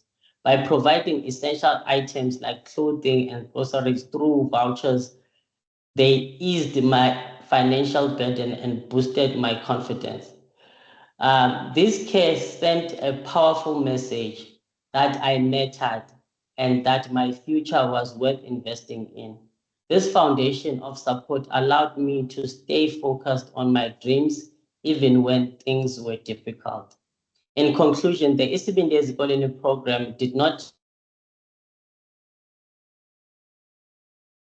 just support. I have to share. I have now completed my diploma in management sciences in marketing, and I am eagerly looking forward to my graduation this coming May. My journey is proof that when we address the pressing issues of our society through dedicated child and youth care work, we unlock limitless potential. The NACCW is doing vital work in empowering the youth, and I am living proof of that success. Thank you for believing in the power of this program and for making stories like mine possible. Thank you. So that is then from Owami, and we thank her in absence. So now we also have one of our beneficiaries, Zandile Msomi. If Zandile, you could turn on your camera as well.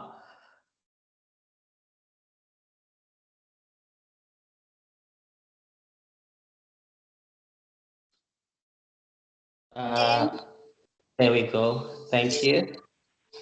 Hi, everyone. Hi. Can you hear me?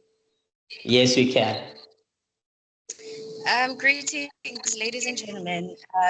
My name is Zandile Msomi, and I am one of the previous beneficiaries from the NACCW program. It is a great honor to share with you today my journey transitioning from being a pupil to a university student, as I'm currently doing my third year in the degree of Bachelor of Social Sciences. I am majoring in psychology. And with that being said, the CYCWs that were in my school, in my previous school, supported me so much that I ended up being motivated to do psychology. And one of the biggest supports I got from the program was through the Isibindi Ezikoleni program. They supported me and they also visited my home since my father was struggling with substance abuse. They helped me build a strong relationship with him. And he also supported me get into university that I'm in today. He paid for the registration, which also was through the help of the child and youth care workers that were helping me and supporting me in high school. I would really like to appreciate and pass my greatest gratitude to them because they've made life easier for me in the environment that I'm in. It is way easier to socialize with other colleagues there. And one of the greatest things I have done so far was attend a lot of programs there by my school, and they are very, very educational. Hence why I want to participate and in helping the youth with their mental and emotional struggles. Yeah, there's a lot that I can say about this program, especially the Vuchilo program. It helped us to be more able to speak in public, more especially social skills, Jay, if I can say, and comprehension, reading well. So it is so helpful for us. And I would really appreciate if they would continue to help our fellow learners that are still in school today. Thank you so much for the opportunity.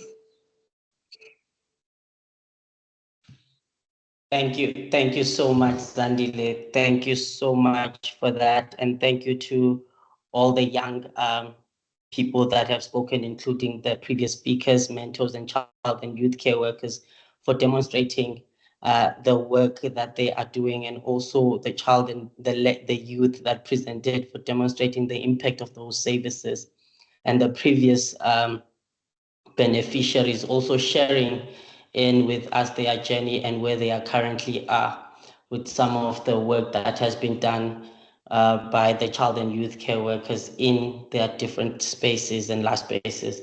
So I will hand over to Donald, who is going to take us through the rest of the program. So thank you so much, and thank you, everyone. Thank you very much, Kutle, and thanks to all the speakers, the child and youth care workers, Nisia, and the young people who shared their testimonies with us. Thank you so much. We will again listen to another story of a young person who has been a long member of the Youth Forum, Coco July, who will be sharing with us his story as well. Just to say that Coco July, he is a young adult now. He is working, a senior risk manager and an inspiring chartered accountant. He has been an active youth advocate since joining the Youth Forum and continues to give back through the Youth Alumni Program. He holds a Bachelor's of Commerce in Accounting, as well as honors degree, and is a dedicated and driven young professional. Coco, please, the time is yours. Thanks a lot, Donald. I hope everybody can hear me. Yes, we can, but we can't see you. Yeah, excuse my camera. I've got a problem with that. So okay, that's not the problem. Okay. Bear with my profile pic. I want to thank you for your invitation to speak to this morning. Good evening, ladies and gentlemen. They say that in accounting, we look for balance, we look for figures to align and risks to be managed. But life, unlike a balance sheet, rarely starts with a perfect equilibrium. My name is Coco July, and I stand before you as a senior manager at Guardrisk, an inspiring chartered accountant, a man who has navigated through the complexities of risk long before I entered the corporate world. But the person that you see today was forged in the fires of a journey that began with a deep uncertainty. In 2003, my world shifted. My father, who was the family breadwinner, passed away suddenly of a heart attack. That loss didn't just bring emotional grief, it brought a financial instability that eventually led me and my brother to MTR Smith.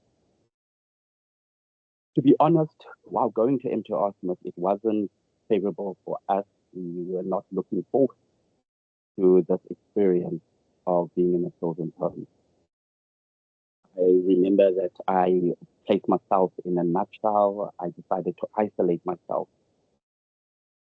But through the talks with Dr. Crystal Watson, who was the director at the time at the MTR Children's Home, and through the love and care from the childcare workers, I was able to adjust to the changes of my life. The childcare workers made the place home away from home. While there at MTR Smith, there was a mentor that I came in contact with. His name was Uncle Bernard Burton. He saw potential in me when I couldn't see potential in myself. And he was the one that actually introduced me to the NACCW. I remember my first day meeting two young, beautiful ladies, Heidi and Masindi, fabulous people you could ever meet. And I thought to myself, who are these different individuals that have so much energy and so much passion? They taught us a lot through the NACCW youth. They first identified through their programs, through their camps. They identified who am I? Who is Coco July? They identified what kind of potential you have through workshops. What are my skills, my strengths, my weaknesses? These workshops were my development of what has to come within the NACCW youth, where I was elected treasurer of the youth forum in the first year, and then the following year as the chairman of the youth forum. There I was able to attend brilliant camps and extremely excited youth conferences, from the Durban conference to the Bloemfontein conference to a Cape Town conference, and my last one being the Port Elizabeth conference, where I was also able to meet numerous of healthcare workers around South Africa. I remember specifically Lizzie King, Lucky. I remember he was the big friendly giant who I fondly remember. Thereafter, after matriculating, I'm going back. While I was part of the NACCW, and I went specifically to the conference, which was my last conference within the youth forum, where even the youth that was part of that have become better and bigger things, except me. I mentioned this because that that conference was an opportunity to actually plan the whole youth forum. I remember Mr. Gallen, who was the Eastern Cape chairperson of the NACCW, and Masindi and Brasso, who sat us down and said, this conference is for the youth, so it's going to be done by the youth. And first of all, it was overwhelming as we never had this kind of experience of organizing a whole youth. But through the capabilities and what we've learned through the NACCW, we were able to plan the whole conference, from the accommodation to the sponsorship, to the transport, to where people will be speaking, to the guest speakers, to organizing fundraising towards the NSCCW youth. And I want to mention as well that the individuals that were actually part of that committee are now bigger and greater things out there. These including Reggie Hafti, who you guys might know as Reggie Peace as his stage name. He was on Generation, he was on Silverdelon, he was also on Edwards. I know this December he was part of the Topica Edwards. He's also got albums out that he's releasing, and he just released a book telling about his story of where he came from the children's home, to his experiences within the NSCCW, to his experiences with him going to university, because he started to study sports management and then transitioned to marketing. To another individual who was Martin Poisson, who was also part of our committee, who is now a teacher in Joburg and is going to soon to be a lecturer at one of the universities. To another individual who was also part of our executive within the youth, who was Tabiso Mahonare, who is now an engineer for a company that is contracted with Volkswagen in Newton. So through this experience of the NSCCW, I began the hard work of processing my emotional baggage. I learned my circumstances were a chapter and not the whole book. I found the confidence to stop surviving and start leading. After a matric, where I was fortunate enough to pass my matric, extremely well, with 4 distinctions in maths with 96%, in science with 92%, accounting 89%, English with 84%. That competence that I learned from the NSCCW translated into action. At Victoria Park High School, I pursued myself to excel. I placed myself in the top 10 of academics in my grade by the fact of a class of students of 240 students. I served as deputy head boy at the school. I was the president of the SRC, which is the Student Representative Council, which dealt with the governing body, meetings with the governing body, meetings with the principal, and the issues that students had within the school and the school as a whole. I learned about strategically as being president of the chess board. I was also the vice captain of the first team of rugby. I also excelled where I was elected as the mayor of the Junior City Council, which focuses on community development, fundraising, and bettering the Port Elizabeth region. And I was also the head boy at MTR Children's Haven. I wanted through this experience, I wanted to show every child in the children's home that your voice matters. Through this, after school, I stood in the halls of Parliament, where I was elected as the Eastern Cape Ambassador, and a year later elected as the National Youth Ambassador of South Africa, where I got the opportunity to meet the likes of Thabo Mbeki, Naledi Pandor, and of course, Jacob Zuma. And after university, I also participated in Activate, which was a change makers program that was impacting South Africa and what ideas and things that we can do towards changing South African and South African youth. Through this ambassadorship and Activate, I knew that if I could overcome my hurdle, I had the responsibility to help others clear theirs. As I mentioned, after school, through my results, I was able to qualify to study BCom accounting, where I passed my BCom accounting with cum laude, and then pursued my honors degree in accounting.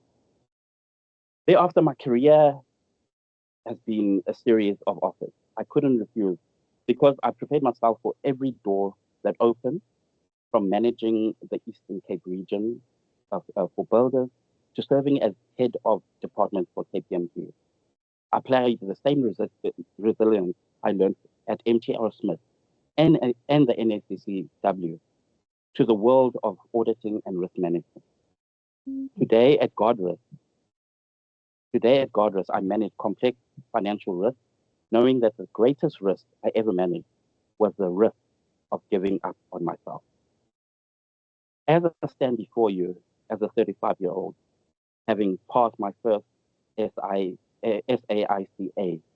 board exam last year, and looking forward to passing my second SAICA exam this year, and then becoming a fully qualified chartered accountant next year, I'm reminded of a simple truth. Success is not the absence of struggle, it's the mastery of it.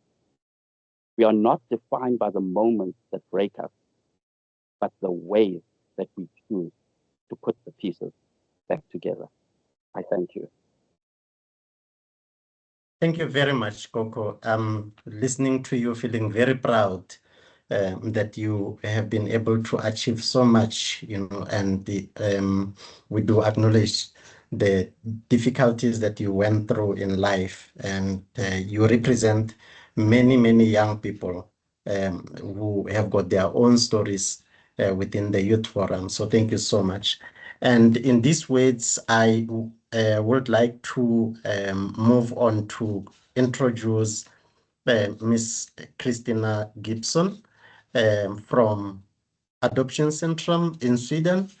The Adoption Centrum, through Christina, supported NACCW for the past almost plus minus 20 years. And since 2017, they have been having a special focus on the Youth Forum, allow the NACCW to focus its youth-targeted services to sexual reproductive health, to climate change, to involvement in participating in regulations, where the young people, Coco included, they participated in the Children's Amendment Bill, ending up having been invited to go to Parliament in Cape Town to address the parliamentarians through the NACCW. The formation of the NACCW alumni, which we feel very proud of, and Coco is a member of that alumni now, ensuring that they give back to the communities. And we are pleased that Christina could join the webinar and also share her experience and impression of the work of the Youth Forum, which also include the Matriculants.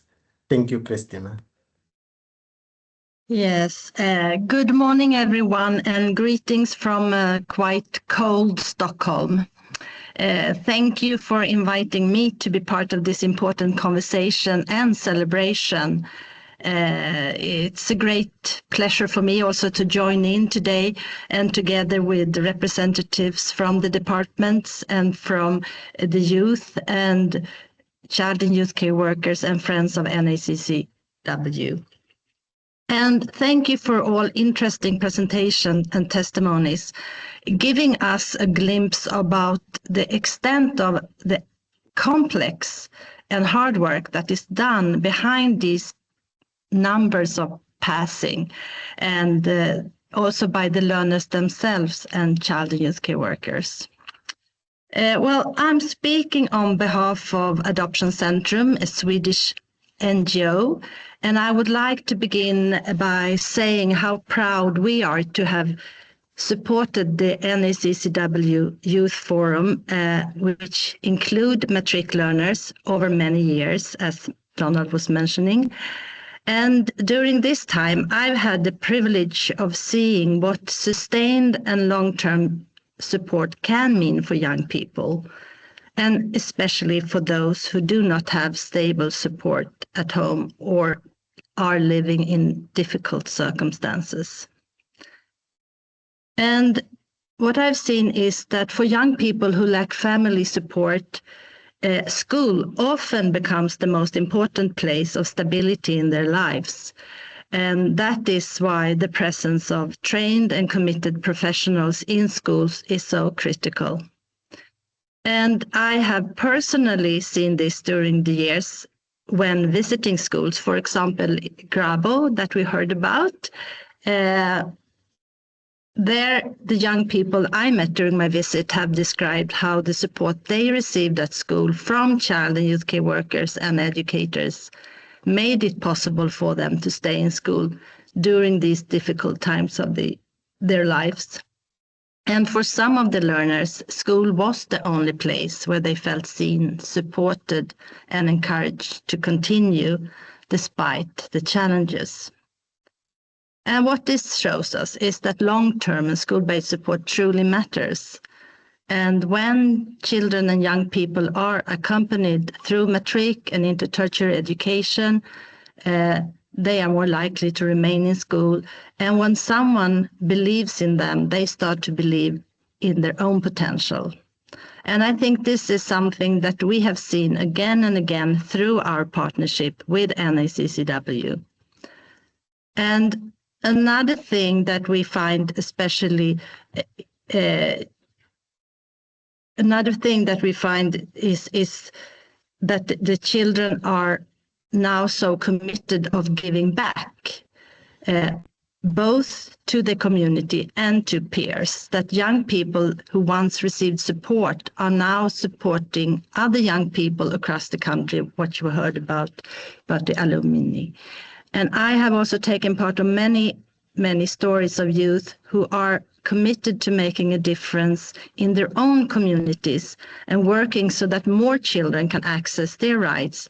And that is, I think, why supporting the Youth Forum matters so deeply to us, and that we have seen how meaningful participation builds confidence, strengthens self-esteem, and it gives young people a voice themselves.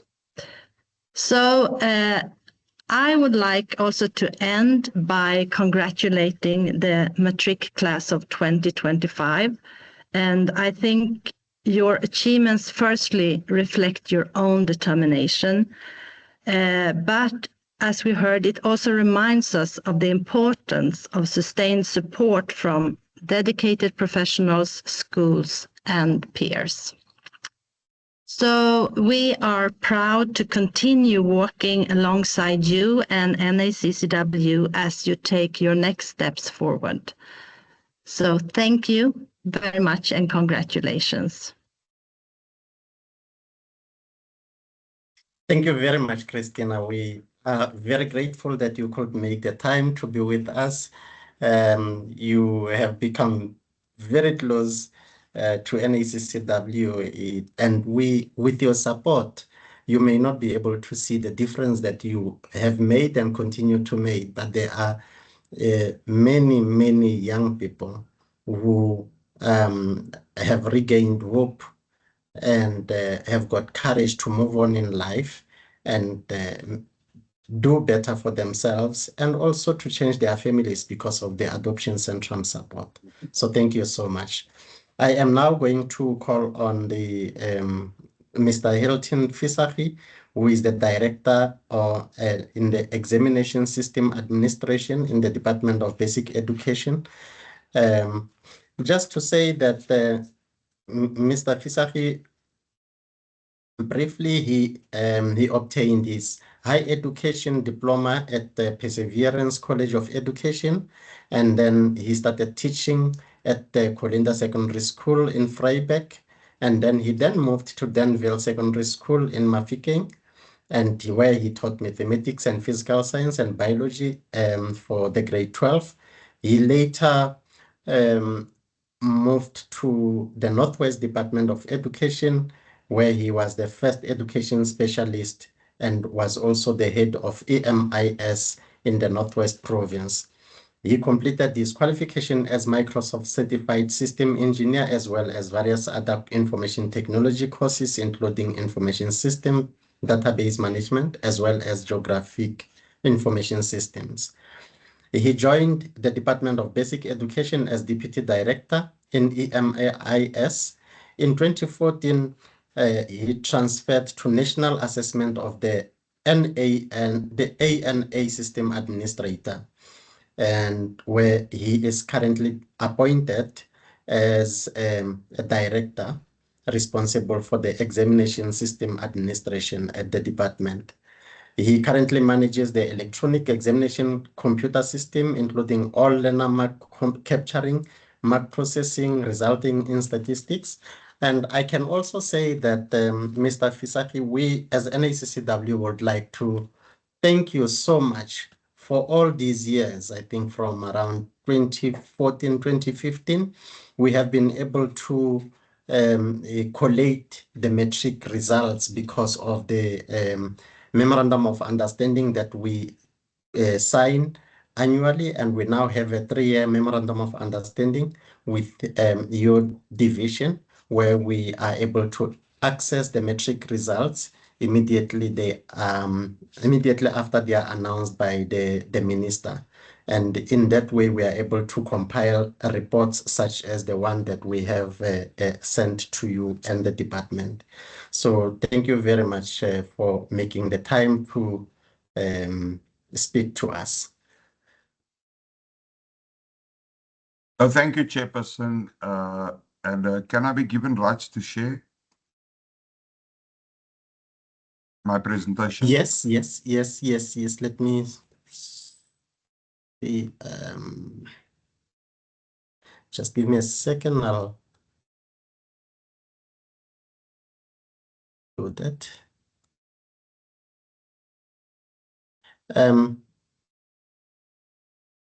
Malini, if you are able to, please assist. It's one moment, Donna.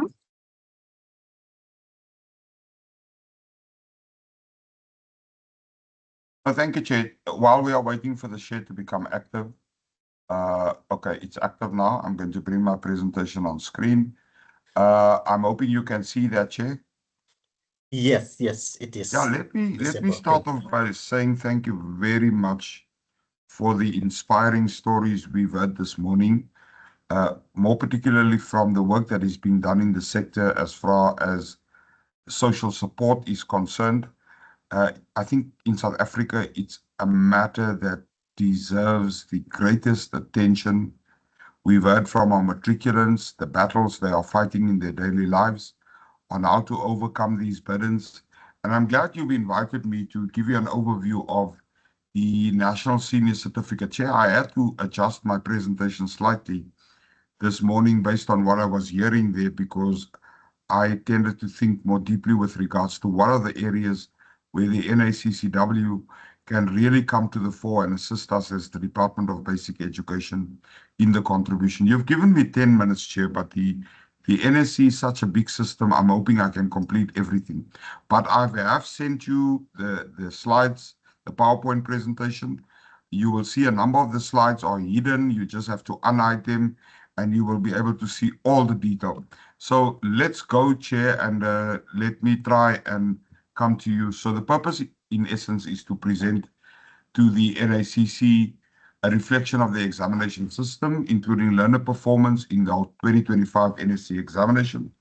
But I also want to start with particular focus on some of the lessons we have learned out of the grade 12 results, and more particularly the lessons we have learned from the broader education system and the impact that the socioeconomic variables are having on the South African education system.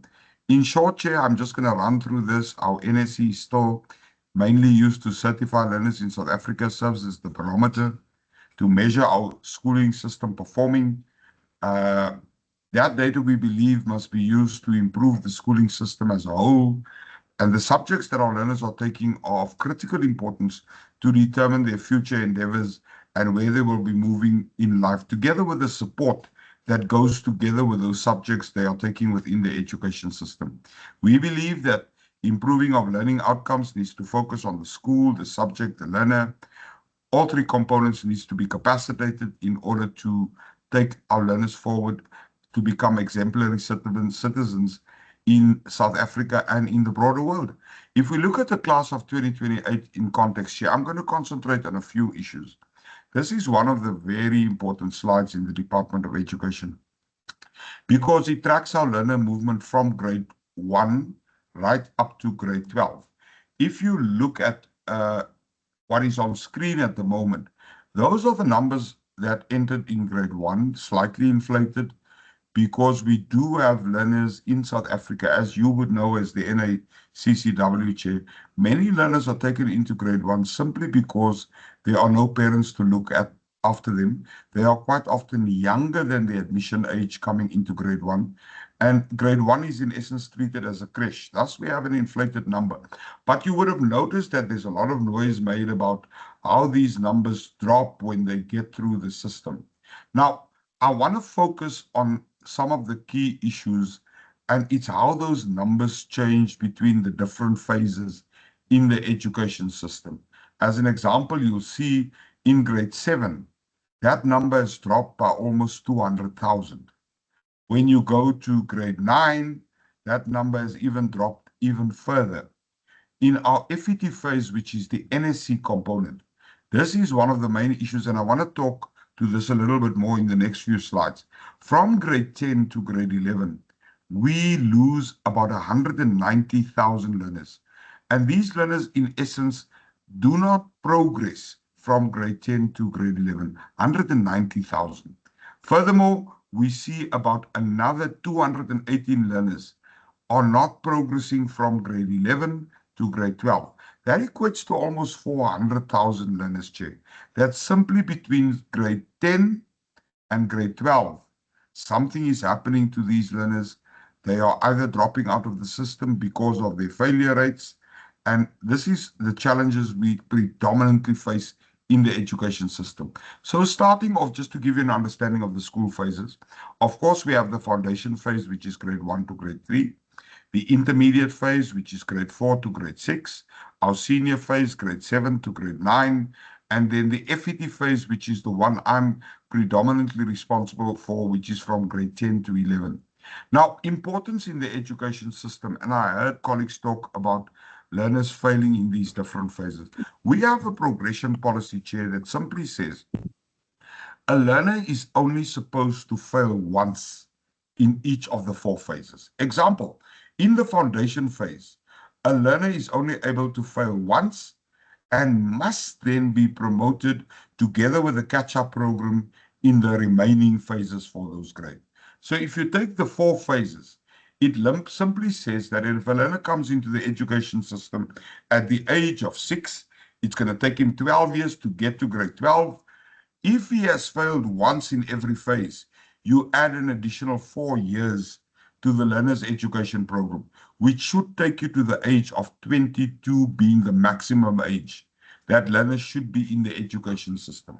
That is 18 years plus 4, which takes you to 22 years old. But in our system, we are seeing that our learners are being held back unnecessarily by the education system. It's an issue we are trying to address.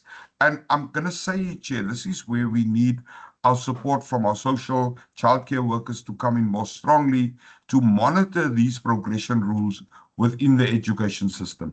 DBE's contribution is education from early childhood development, of course, to grade 12. We do currently offer rewrite opportunities from grade 12 for learners that have completed their NSC, more particularly linked to our second chance matric program.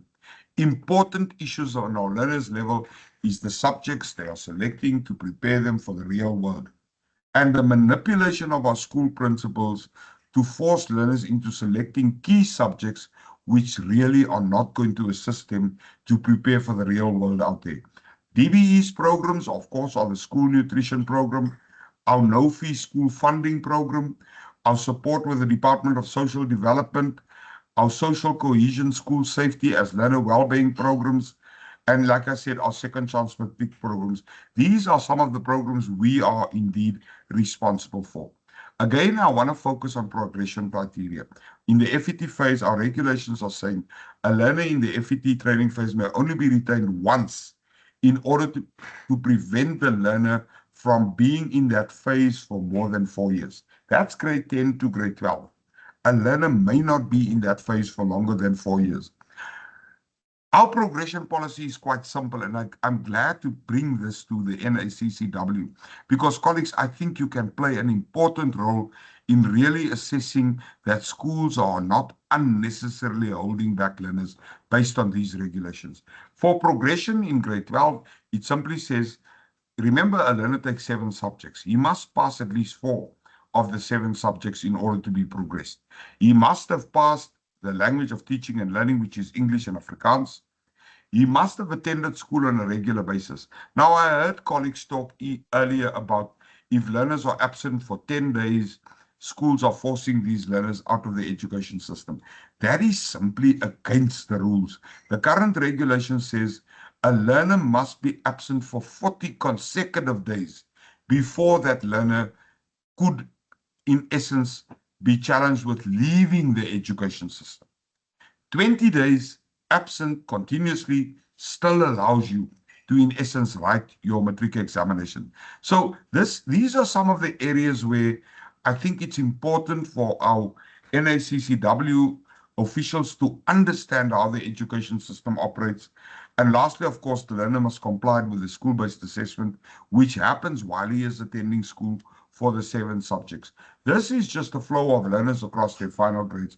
Colleagues, looking at the numbers I showed you early, we're seeing that 99.8% of our learners are getting into grade 10. From grade 10, we have a 5.5% of them that repeat grade 10 again. Then we have a 17% that move into grade 11. That repeat number in 2024 was actually 27.4%. Let's look at this area. We saw about 63%, 63.2% of learners moving to grade 11. 27.4% of them repeated grade 10 again. In grade 11, we saw again 5.5% of learners are repeating grade 10 for a second time. Right? This is against the education policy. Grade 11, 17% repeat grade 11 again. 4.8% of those learners that repeated actually departs the schooling system and exiting. We also then see our learners who again repeat grade 11 for a second time. In other words, this means that the learner has now failed already twice in the FET phase, which is against regulation, equates to about 11.5. Those who eventually move into grade 12 is only 49%. And then those that depart from the system, 9.3% depart in the failure from grade 10, and 2.7 depart from grade 11 without reaching grade 12. So these numbers are very critical in what is happening in the education system. This example was our full-time enrollment, 764 learners in the 2012 examination, 137,000 learners part-time, equating to almost 800,000 learners. This is our enrollment per gender. Important is to understand the split per gender. Females make up 55% of the cohort in grade 12, whereas males only make up 44% of the cohort. So there is an exodus in the education system with regards to male learners, colleagues. And we've heard this coming through the statements made by colleagues that our male learner is becoming extremely vulnerable in the education system. I'm hoping that I will be able to take you through some more factors that are contributing to that vulnerability of the male child. This is our South African Sign Language, one of the very important impacts we are making for learners that are predominantly deaf, but the numbers are still at an extremely low level. If you look at 800,000 learners writing grade 12 at the end of 2025, and only 158 of them could enter that exam as blind learners competing within South African Sign Language. This, you have to remember, together with English and Afrikaans, becomes a home or a language of teaching and learning through sign language for these learners. If the system is not making access available to our learners who need these resources, we are simply leaving them abandoned in the education system. This is our progress learners. You would know I spoke a lot about learners who do not outrightly progress into grade 12 and met that criteria. Even if they've not passed grade 11, they could be allowed to compete at the grade 12 level for the NSC certificate. Our progress numbers were standing at about 47,000 last year.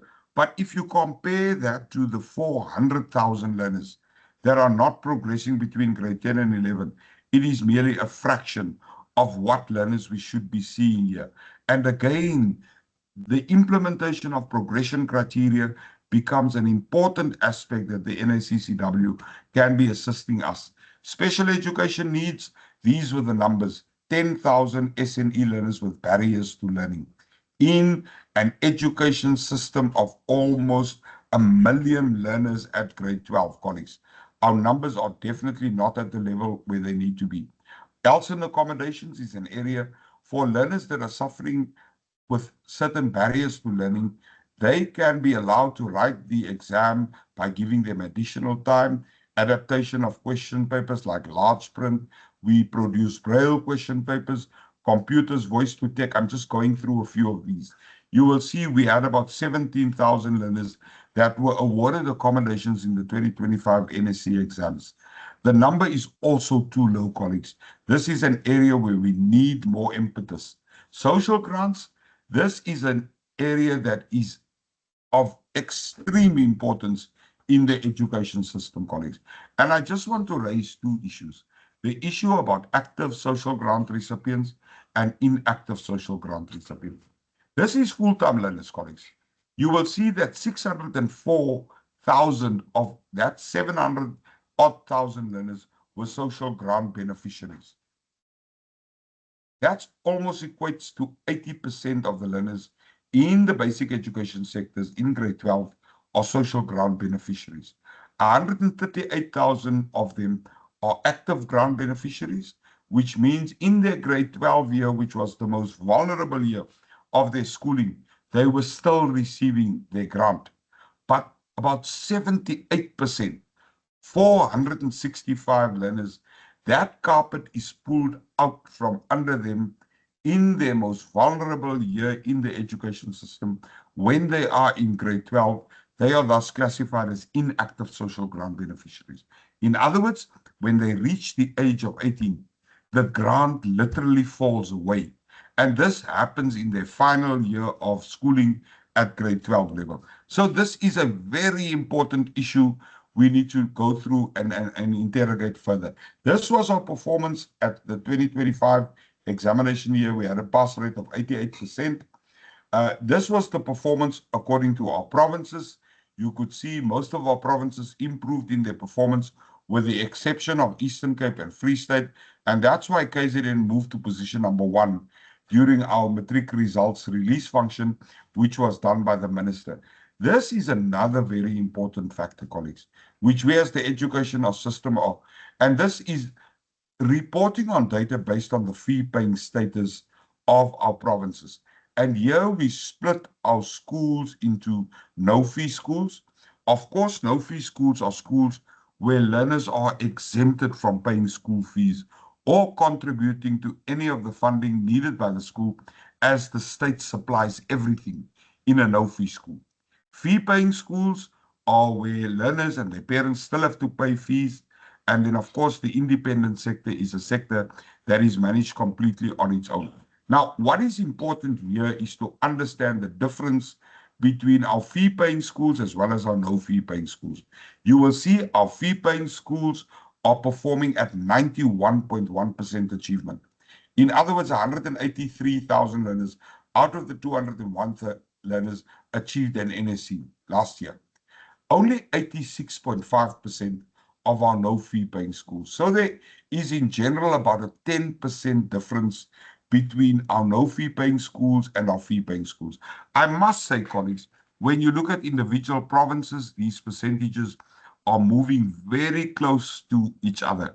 Example, in Gauteng and in KwaZulu-Natal, we've seen some of our districts where the no-fee schools are now actually outperforming our fee-paying schools. But you need to remember that the bulk of learners in South Africa falls in that no-fee category. And that last year was to the tune of about 514,000, and 445,000 of them achieved an NSC at the end of the year. So this is a very important aspect. The next aspect is the dilemma we are facing with regards to the gender split. Now, when you look at these figures at the bottom, which differentiates between male and female learners, you will see that we currently have more female learners in grade 12 than what we have male learners. and we also have more female learners achieving. But when you look at the achievement levels, colleagues, our male learner is achieving a higher percentage pass than the female learners. But the male learners' numbers are becoming seriously problematic because of those progression and the socioeconomic factors that are pushing the boy child out of the education system. So I want to go to types of passes. This was our bachelor passes, 48.4%. I'm not going to spend a lot of time on it. 45,000 bachelors were obtained. But what is critically important, the numbers are awesome. We know that the higher education sector is only able to accommodate about 100,000. So 245,000 with the previous year's numbers of learners who did not get into higher education. Obtaining a bachelor pass does not guarantee you access to a higher education and to future studies, even through NSFAS. So you can still lose out from NSFAS, and this is important where you lose out. You lose out based on what your subject selections were. If your subject selections were not appropriate, higher education APP scores or APS scores will not allow you access into their tuition programs. This is a slide, colleagues, that the president likes, and it looks at quintile 1 to quintile 3, which is no-fee schools. You will see no-fee schools are now producing 66.7% of the country's bachelor's passes. And these are schools that are exempted from any funds. Whereas your quintile 4 to 5, which is your fee-paying schools, is now only producing 33% of the learners that are contributing to bachelor passes. This is some stats on the performance of our progress learners. We are not doing as well as we should be. I think I've raised the issue that the numbers also are not at the level where they need to be. Mpumalanga performed the best at a 75, followed by KZN at the 67.2%. This is just some performance of our progress learners. Colleagues, we've learned in the education system, and you must remember when I classify these as progress learners, it's learners that did not pass outright and did not achieve their movement into grade 12, but they were allowed into grade 12 because they qualified for those progression criteria. Look at this, colleagues. If you look at the subject life sciences, which is a big, 33 learners there obtained a distinction in life sciences. Mathematics, 11 learners obtained a distinction in mathematics, one of the most difficult subjects in the education sector. 5 learners obtained distinctions. So clearly, colleagues, what we are seeing from the learners kept behind, they are definitely learners, and we must understand what are the factors that are preventing them from going and completing their education program and moving into the grade 12 level. It is clear that learners who are not progressing are not necessarily at the level where they are able to write that NSC exam. But the socioeconomic conditions are the key issues that are keeping them behind in the education system. Our school performance by quintile, you can see we have improved the number of schools that have moved into the 80 to 100% category here, from 5387 to 5582. The most of our schools, which were about 6,956 schools in last year's exam, 5,582 of them performed in the 80 to 100% category. Our performance based on the inclusive basket, one of the biggest issues that is impacting on learner performance and the manipulation of principals, districts, on our learners in the system is the league table, colleagues. Currently, the league table is used to compare how individual provinces have performed. We are now moving away from that use of the league table because principals are exploiting it and they are keeping learners behind. They are actually forcing learners out of the system at the expense of their percentage achieved. And the DBE is now putting in mechanisms to more stringently deal with these issues. That's why we have now moved to the inclusive basket, which is a more coherent and deeper analysis, looking at various indicators such as the accounting percentage achieved, maths achieved, physical science achieved, technical mathematics, maths participation, quality indicators such as bachelors, distinctions, and of course the throughput of learners. In other words, that's testing how many learners are moving from the grade level into the matric year. And That is how you are scored on throughput. Example, you see, only 64.4% of our current cohort of grade 10 learners are getting into grade 12, with the lowest being in Northwest at 53.6, as well as Free State at 57.6, and of course your Northern Cape at 58.4. So I'm not going to talk to those. These are some of the slides on subject performance. These are the home languages, and our learners have performed. They perform quite good in their home languages. We have, on average, about the 99% pass rate for home languages. When we look into our different subjects, some of the key areas of concern, of course, are BCM subjects, such as accounting, business studies, economics, also mathematics and maths literacy. I think one of the biggest concerns is that we had a massive drop in mathematics at 64%, but we are seeing currently, colleagues, 65% of our learners in the FET phase is doing maths lit. There has been a massive exodus from mathematics for learners. Our mathematics learners are currently equating to only about 35%. And this slide tells you, colleagues, so you can see as two important subjects for further studying, our numbers for mathematics and physical science are dropping drastically. It's an area that must be addressed. And again, this is where your support can come in to deal with these issues. As far as our districts are concerned, we saw all 75 of our districts moving to the 80 and above percentage. And we have no districts at the moment that are laying below 80%. So we've done exceptionally well. This is some performance of our LSEN learners in the system. Again, if we improve the access here, colleagues, these learners deserve what we can offer them as South African citizens, supporting their socioeconomic as well as barriers to learning. These are some of the subject distinctions that were obtained. Remember, this is a quality indicator. Of course, these subject distinctions are not at the level, and as the DBE, we are working to our greatest extent to improve these quality indicators of our learners in the system. So I'm not going to spend a lot of time on them. Social grants, I think this is again the last area I want to focus. So 79% of the total learners that wrote 2025 NSC examination were social grant beneficiaries. 78.5% of them achieved. Right? As I've mentioned earlier, when we look at the difference between active and inactive grants, colleagues, 18% of the learners that wrote were active grant. Only 18%. 60.69% of the learners were inactive grant. These are learners that had to struggle through extreme socio-economic conditions, taking care of siblings, having to provide income, having to put food on the table, and this learner has to balance out, do I stay in my schooling career or do I go out into the world to go and look for work? Substance abuse, as has been spoken, is having a serious impact. If we do not strengthen the support to our inactive grant recipients, as well as our social grant recipients in total, colleagues, we are going to be seeing massive differences in the system. If you look at their performance, our inactive grants are performing at 58.6%, whereas our active grants were performing at 19.39%. So this data, colleagues, is critically important for us. This is just some performance in selected subjects. I'm not going to spend a lot of time.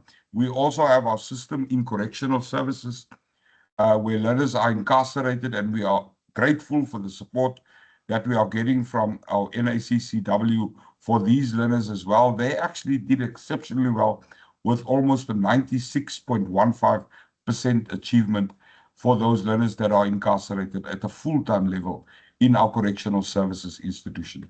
So these are just some of the key areas. We need to improve the tracking of our learners' entire journey from grade R to grade 12, and including the post-schooling system. And your support is greatly appreciated on this level to ensure learners are making the correct choices as far as subjects are concerned, improving our mathematics participation, improving the vocational subjects, which is our technical subjects in the system, prioritizing the boy learner, retention of social grants for learners post the age of 18. This is an issue we've taken up with social development, that we have to find the funding to keep funding those inactive grounds when they are in their grade 12 year. And we have to continue to play down the league table based on overall learner performance and now foreground the inclusive basket. It's also critically important to engage with DET and our HEIs to increase that enrollment at HEIs, and also in the subject selection coming through bachelors, that many of those learners, their subject selection, even though they've obtained a bachelor pass, does not allow them to get into higher education institutions. So greater support for learners with special needs and the awarding of accommodations and concessions need to be strengthened. And as the DB, we will continue to work with our PDs and focus on these areas to improve the quality and standard of our school-based assessment as well. So we've learned some of these lessons in 2025. We've learned some of these good practices, and we are especially privileged to be able to bring this to the NACC this morning to give you a broader picture of what is happening within the basic education system regarding the learners we have our accountability for. Thank you, Chair. That brings me to the end of my presentation. I hope I did not take too long. Thank you very much, Mr. Fisahi. I think the colleagues who have been following your presentation can see a clear role of what we can contribute towards as NACCW. And when you were talking about strengthening the key areas of improvement, it was very clear where our work can be strengthened as well, so that we provide that required support. And I think we are almost at the end of our program, and we apologize that we have gone over the program. We didn't expect that people will get so excited about presenting their stories and take so much time. So I am now going to call on for any comments before I just while you are getting yourself to make comments, let me just point out a few things coming from the presentation of Mr. Fisahi. And that NACCW has got a memorandum of understanding with the Department of Basic Education, which allows us to deploy child and youth care workers in schools. And we have found that we get very good cooperation from the provincial departments as well as the districts and the circuits as well as schools. The principals are very accommodating of the child and youth care workers, and for them it's quite a relief to have them there. And I also want to say that some of the points that I picked up during the presentation is that the stories that have been shared here, these are the stories that are changing the history of families. They change the trajectory of many families, and it's only a few that we have shared, but there are so many out there that have not been shared. And it was also interesting to listen to the KZN and how we reported the performance there. And that is also because with KZN we had more schools in the past, and we also had opportunities to keep the child and youth care workers longer in the schools. So that is very important. The longer we have the child and youth care workers, the better the outcomes are. And if you ever need a full metric report, please let us know. I know that we have shared the report with many stakeholders, but if you have not received the full report, let us know so that we can share the full report with you. The other point that I also picked up was that our report indicate the importance of the strategy on the employment of social service professionals in schools, child and youth care workers and social workers. We are aware of that the Department of Basic Education and Department of Social Development embarked on a process of the implementation of this strategy, and NACCW serves in the National Working Committee, and we I think that from what we have heard today, having more child and youth care workers in more schools will add on to the good news that we have been receiving from the beneficiaries of the programs. And yeah, I think those are some of the, Mr. Fisaki, one of the things that I want to indicate is that we can confidently report to you that with the number of children or number of learners that NACCW are providing services to, we only have 1% dropout rate, 1% dropout rate. And we can tell you each one of those children, what happened to them and where they are. So that is how tightly we hold this program. And it just shows you that the dropout rates that you have reported here with the deployment of more child and youth care workers, we could be able to save more learners from dropping out. And we also have, we focus very closely on the progressed learners where they are supported to make sure that they drop out if they are in our list of children that we are providing services to. So I think that we might need to engage further with you so that we ensure that all the lessons learned are integrated in our program and strengthens it so that we are able to help more children. And I will call on now for any comments or questions that anyone may want to ask. Please don't also tell a story because we have run out of time. Be brief and to the point. Thank you very much. Zeni, if there is anything on the chat box, you could also assist, please. Thank you. I think you've got a hand up, Donald. I think the chat box questions have been answered by the Izibindi Zikoleni team in writing, and I think you've answered the one on the strategy for the deployment of child and youth care workers in schools. You've got a hand up with Google. Yes, Google. Thank you, Zeni. Good afternoon, everyone. Firstly, I would like to actually thank the team that put up the webinar together. It was much needed because we got to congratulate our beneficiaries on the achievements that they had received, despite the multiple challenges that they faced in their schooling lives. And also the stories that were shared made me realize the impact of child and youth care. And I was sitting here listening to the stories from the different provinces, and I realized that the SOPs is making our work uniform across the country, because from the stories we all heard that our learners faced challenges and they were all assisted in a manner that was, I would say, of very high standard. And I would believe that it's through the SOPs that is guiding our work. And also just to thank everyone who attended and to thank every stakeholder that is assisting us through referrals in order for us to actually assist or be of aid to the learners. So thank you so much. Thank you very much, Gugu. Yeah, is there any question, any comment?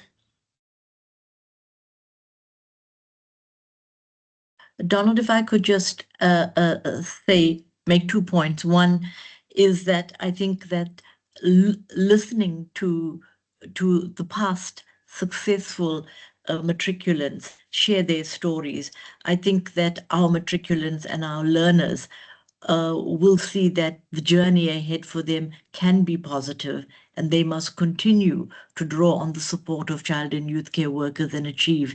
And I would just like to thank the child and youth care workers and the mentors for outstanding work in being resilient and persistent in supporting the learners that we've serviced.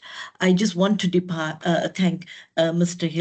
Hilton for his presentation, his analysis, and has pointed us to directions where we can clearly focus Izibindi Zikoleni for better achievement. And we will take his presentation and analyze it ourselves and make some recommendations for program strengthening. I think it's been a great webinar, and appreciation to all. Thank you. Thank you very much, Zeni. And in closing comments, I want to once again thank everybody who set aside time to be with us in this webinar. We are very grateful for your time. And once again, we apologize that we have gone over time. But I think that the stories that we had worth hearing those stories. And I have seen some of the people who stayed on here. Miss Enid Smith, thank you very much for attending from Gauteng Department of Education. And Christina from all the way from Sweden, thank you very much for being with us and staying on for the entire webinar. I also see we have got other people from the Department of Basic Education and Social Development, the child and youth care workers from the different provinces. All of you we have connected in watch parties, thank you very much for staying on and following this webinar. We really appreciate. I think we can let's say that we have been able to share what the young people getting services from NACCW have been able to achieve. And with that note, I would like to declare this webinar closed. Thank you and enjoy the afternoon. Thank you very much, colleagues. Thank you. Bye. Thank you. Thank Everyone. you. Goodbye. Thank you. Thank you. Thank you. Bye-bye.